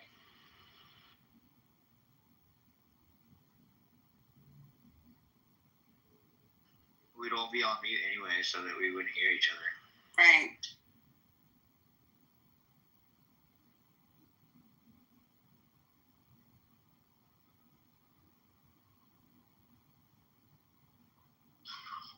I just send a photo of mom.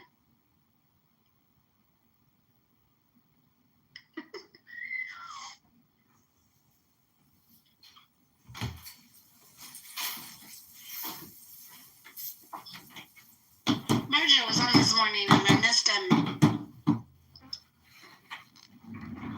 Oh, he came on the app? Yeah.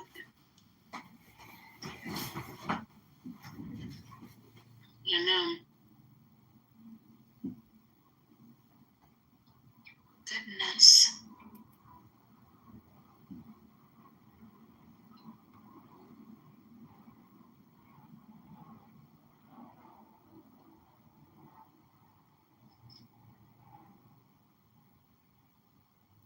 Monica killed it with her little stewardess reading. No, she didn't. That was the best. Hey, moderators, this is John. I'd love to read a poem for 60 seconds, if I may. Yeah! Kick it up a notch, John. Okay, this is to all my Clubhouse friends and haters out there. There is a sun star rising. Oh, that's me. I'm one of those. Okay, well then take the deepest breath of the day. Hold it for 10 seconds. There is a sun star rising outside the reality of form. I am lost in that other reality. It's sweet to melt in meaning as sugar melts in water. No one tires of following the soul. I don't recall now what happens on the manifest plane. I stroll with those I have always wanted to know, fresh and graceful as a water lily or a rose. The body is a boat, and I wave swaying against it. Whenever it anchors somewhere, I smash it loose or smash it to pieces. If I get lazy and cold, flames come from my ocean and surround me. I laugh inside them like gold, purifying myself. A certain song makes the snake put his head down on a line in the dirt. Here is my head, brother. What next? Weary of form, I came into qualities. Each quality says, I am a blue-green sea. Dive into me. I am Alexander at the outermost extension of empire, turning all my eyes inward toward the meaning of armies and Clubhouse friends. Bravo, John. Yeah. Friends in peace, enemies in war.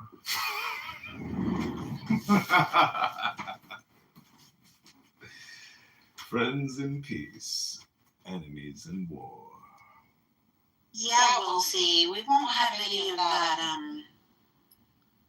10-minute plus reading stuff going on.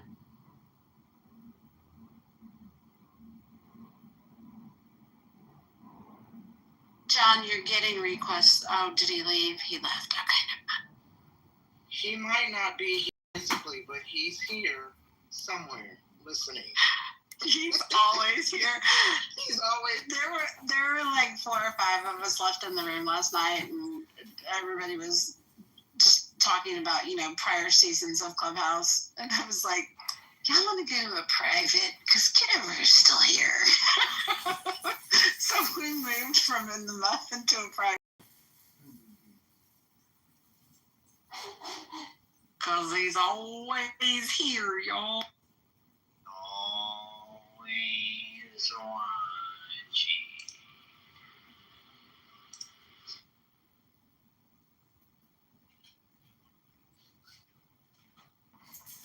Kristen, how's your day going? It's Friday Eve. I'm good. Are you proud of me that I haven't been on the night and annoyed? I'm so proud of you. Thanks. I'm proud of you regardless, but, The name of this song is Light Yeah, Music. it's Friday Eve. Magic music. Dang, hit that note. Is light music. That came from my soul.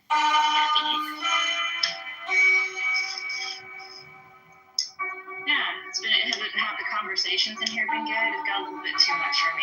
Had to go. Yeah, they have been. Good. I even managed to keep spicy less spicy. We're so bland. Well, you know what? That's okay. You don't always need, can't digest every damn thing.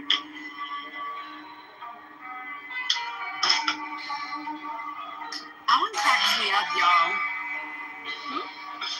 Alan Bean.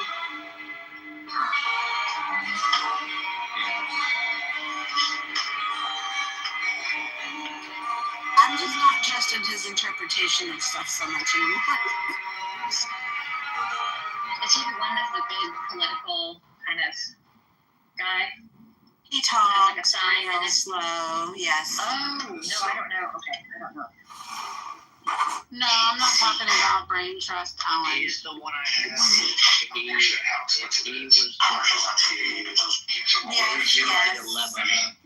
Yes, we know the chillism dilemma. Chillism dilemma. That's what it's called now. Yeah.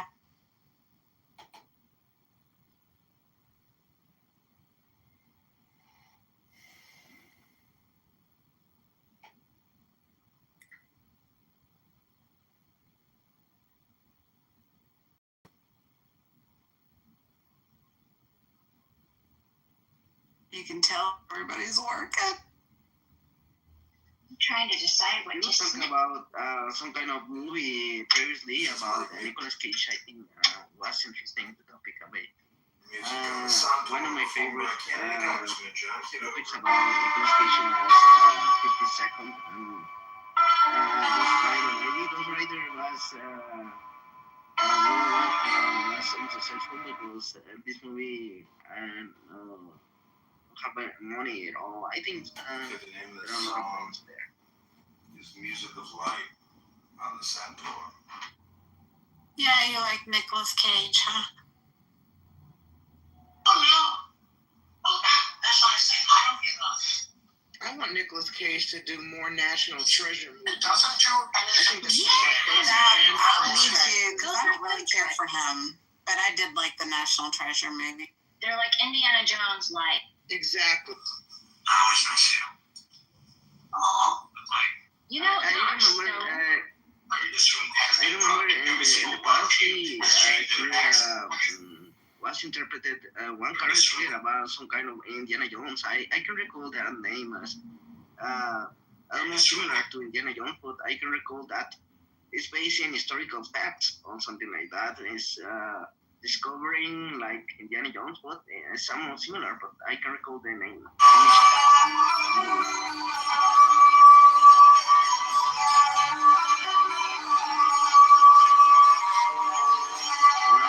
Was a movie released almost in 2008,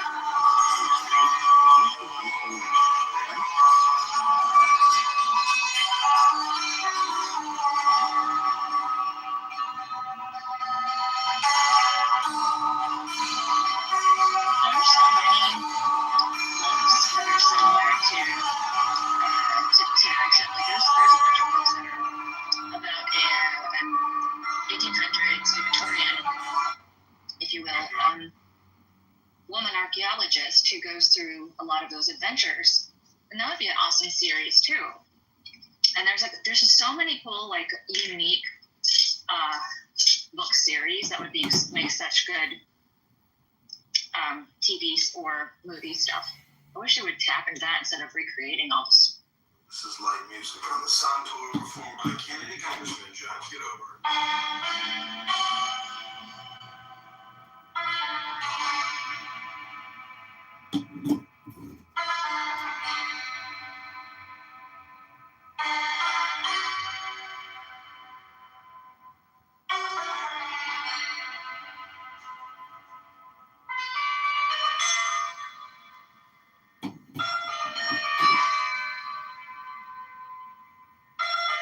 Anybody read a book that could be really cool?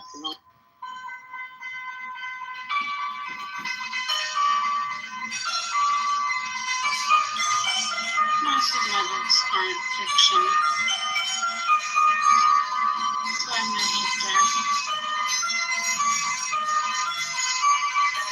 Nonfiction? That might make a good documentary, though, yeah? Did somebody say they wanted me to read from a book? I did, John. Thank God you're here. Wanting to hear that voice. Read. My day is not complete. You had a request, John, for this DFW's commencement address. But it's really long, so I was going to suggest that maybe you should do a replay room.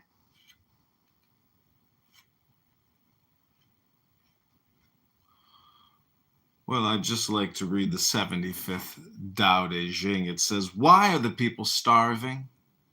Because those above them are taxing them too heavily. That is why they are starving. Why are the people hard to manage? Because those above them are fussy and have private ends to serve. That is why they are hard to manage. Why do the people make light of death? Because those above them make too much of life. That is why they make light of death.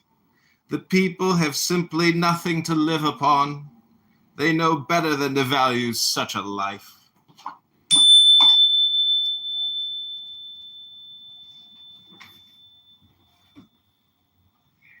Is that frequency beep at the end? Like when you get your memory wiped in Men in Black by the little pen because you don't want to wear the glasses. He's wiping his own memory after he and then he leaves the room. He doesn't remember that he was even here. Then he comes back. Hey, can I read another poem? Yeah, the other poem would be interesting. Read the poem. Go ahead.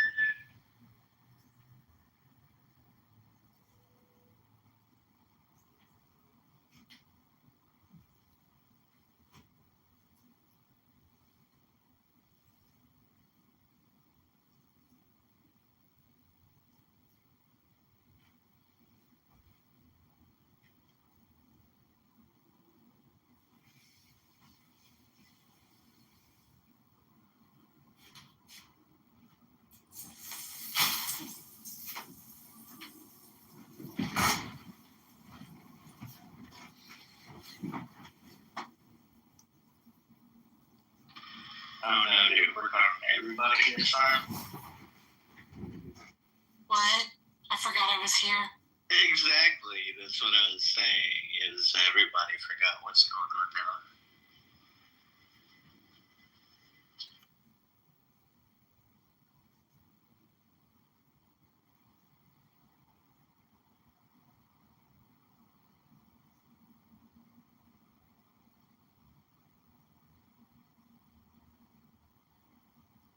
Yeah, everybody's working in the background, so that's why we get quiet real quick, because folks got distractions going on. But we certainly appreciate everybody who's here.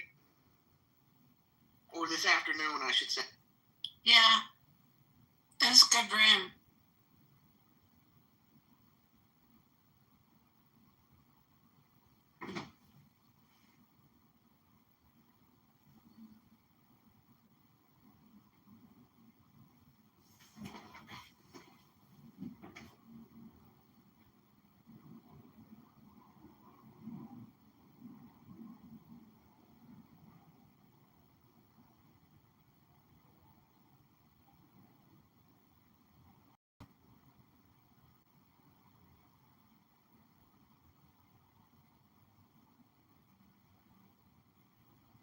I'm having a shipment of my belongings moved to my new house. Well, my new spot, anyways. The new house that I live in. I don't know. The bishop came from New York. I'm probably gonna. And you know when they transfer, bishop transfer the country to their own people. My dresser will get room for. And one of the things that happened is that at that time my church was doing pretty healthy. It was a pretty healthy church. Into a different screen. No problem. And I got transferred. My Xbox has. I was called to do a transition of my church with another pastor. And this case opens up like a laptop. I could have said no. The Xbox on its side. No, I have zero. Silver's my chat. And 120 hertz. Has two HDMI ports. It has its own dual speakers, so it can do stereo sound. I think if you combine the Xbox X with a good TV movie, could be maybe OLED technology could be the maximum technology available on the market. We'll see. Nintendo, I think, patented the idea of him and taken from Clubhouse. An optical sensor of a mouse and putting it into their Joy-Cons. So now my idea of having an Xbox controller split in half that also has a mouse. Yeah, now you have available these pictures. I think is you can paint. In my paint, if you have online Nintendo, even you can play that video game as rare with the share or something like that. You play in Discord and something like that. I see in the announcement of the Switch, and even you can use the sensors in the new Donkey Kong. I think it's wonderful. I think, yeah. You can use it to browse the internet. You can have mouse and keyboard like gameplay without it being mouse and keyboard, without having a keyboard, I guess. But I don't know, it'd be like having a kick-ass gaming computer mouse with all of the buttons and a joystick that you would need, and it just snaps to the other side. Like that'd be neat, I think. The only problem with this console is expensive. The price is so high compared with the other console. Even the hardware is not. Yeah. The only thing that matter here is the video games, for example. But when I was a kid, it was tornado drills and fire drills. My parents and others, even though to look back on modern military, they just do very. But it was duck and cover.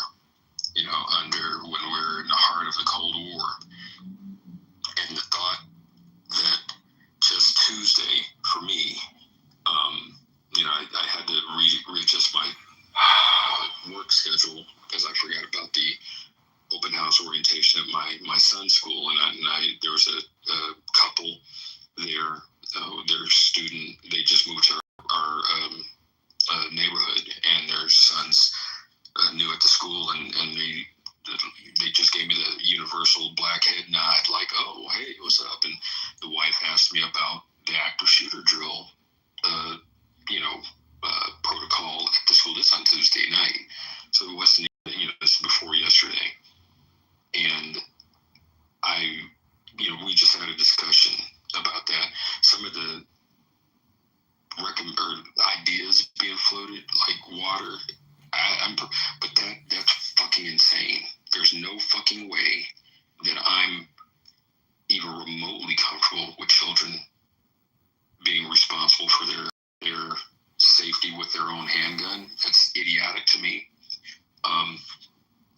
Some of the ideas, especially and I try not to, but like, what skin is in the game? People who have children. I'm not saying people people who do not have children don't have skin in the game. But if you are of sound mind and can come up with some reasonable ideas, like fucking cannons and whatever, and forgive me, Point, it sounded like Point had brought up some good ideas before I came back to the room. But my thing, this notion that there is one singular solution is false for me, in my opinion. Attacking the problem from many different, avenues. One, our elected officials, they work for us. I've experienced in my time over here, the fucking school shooting we had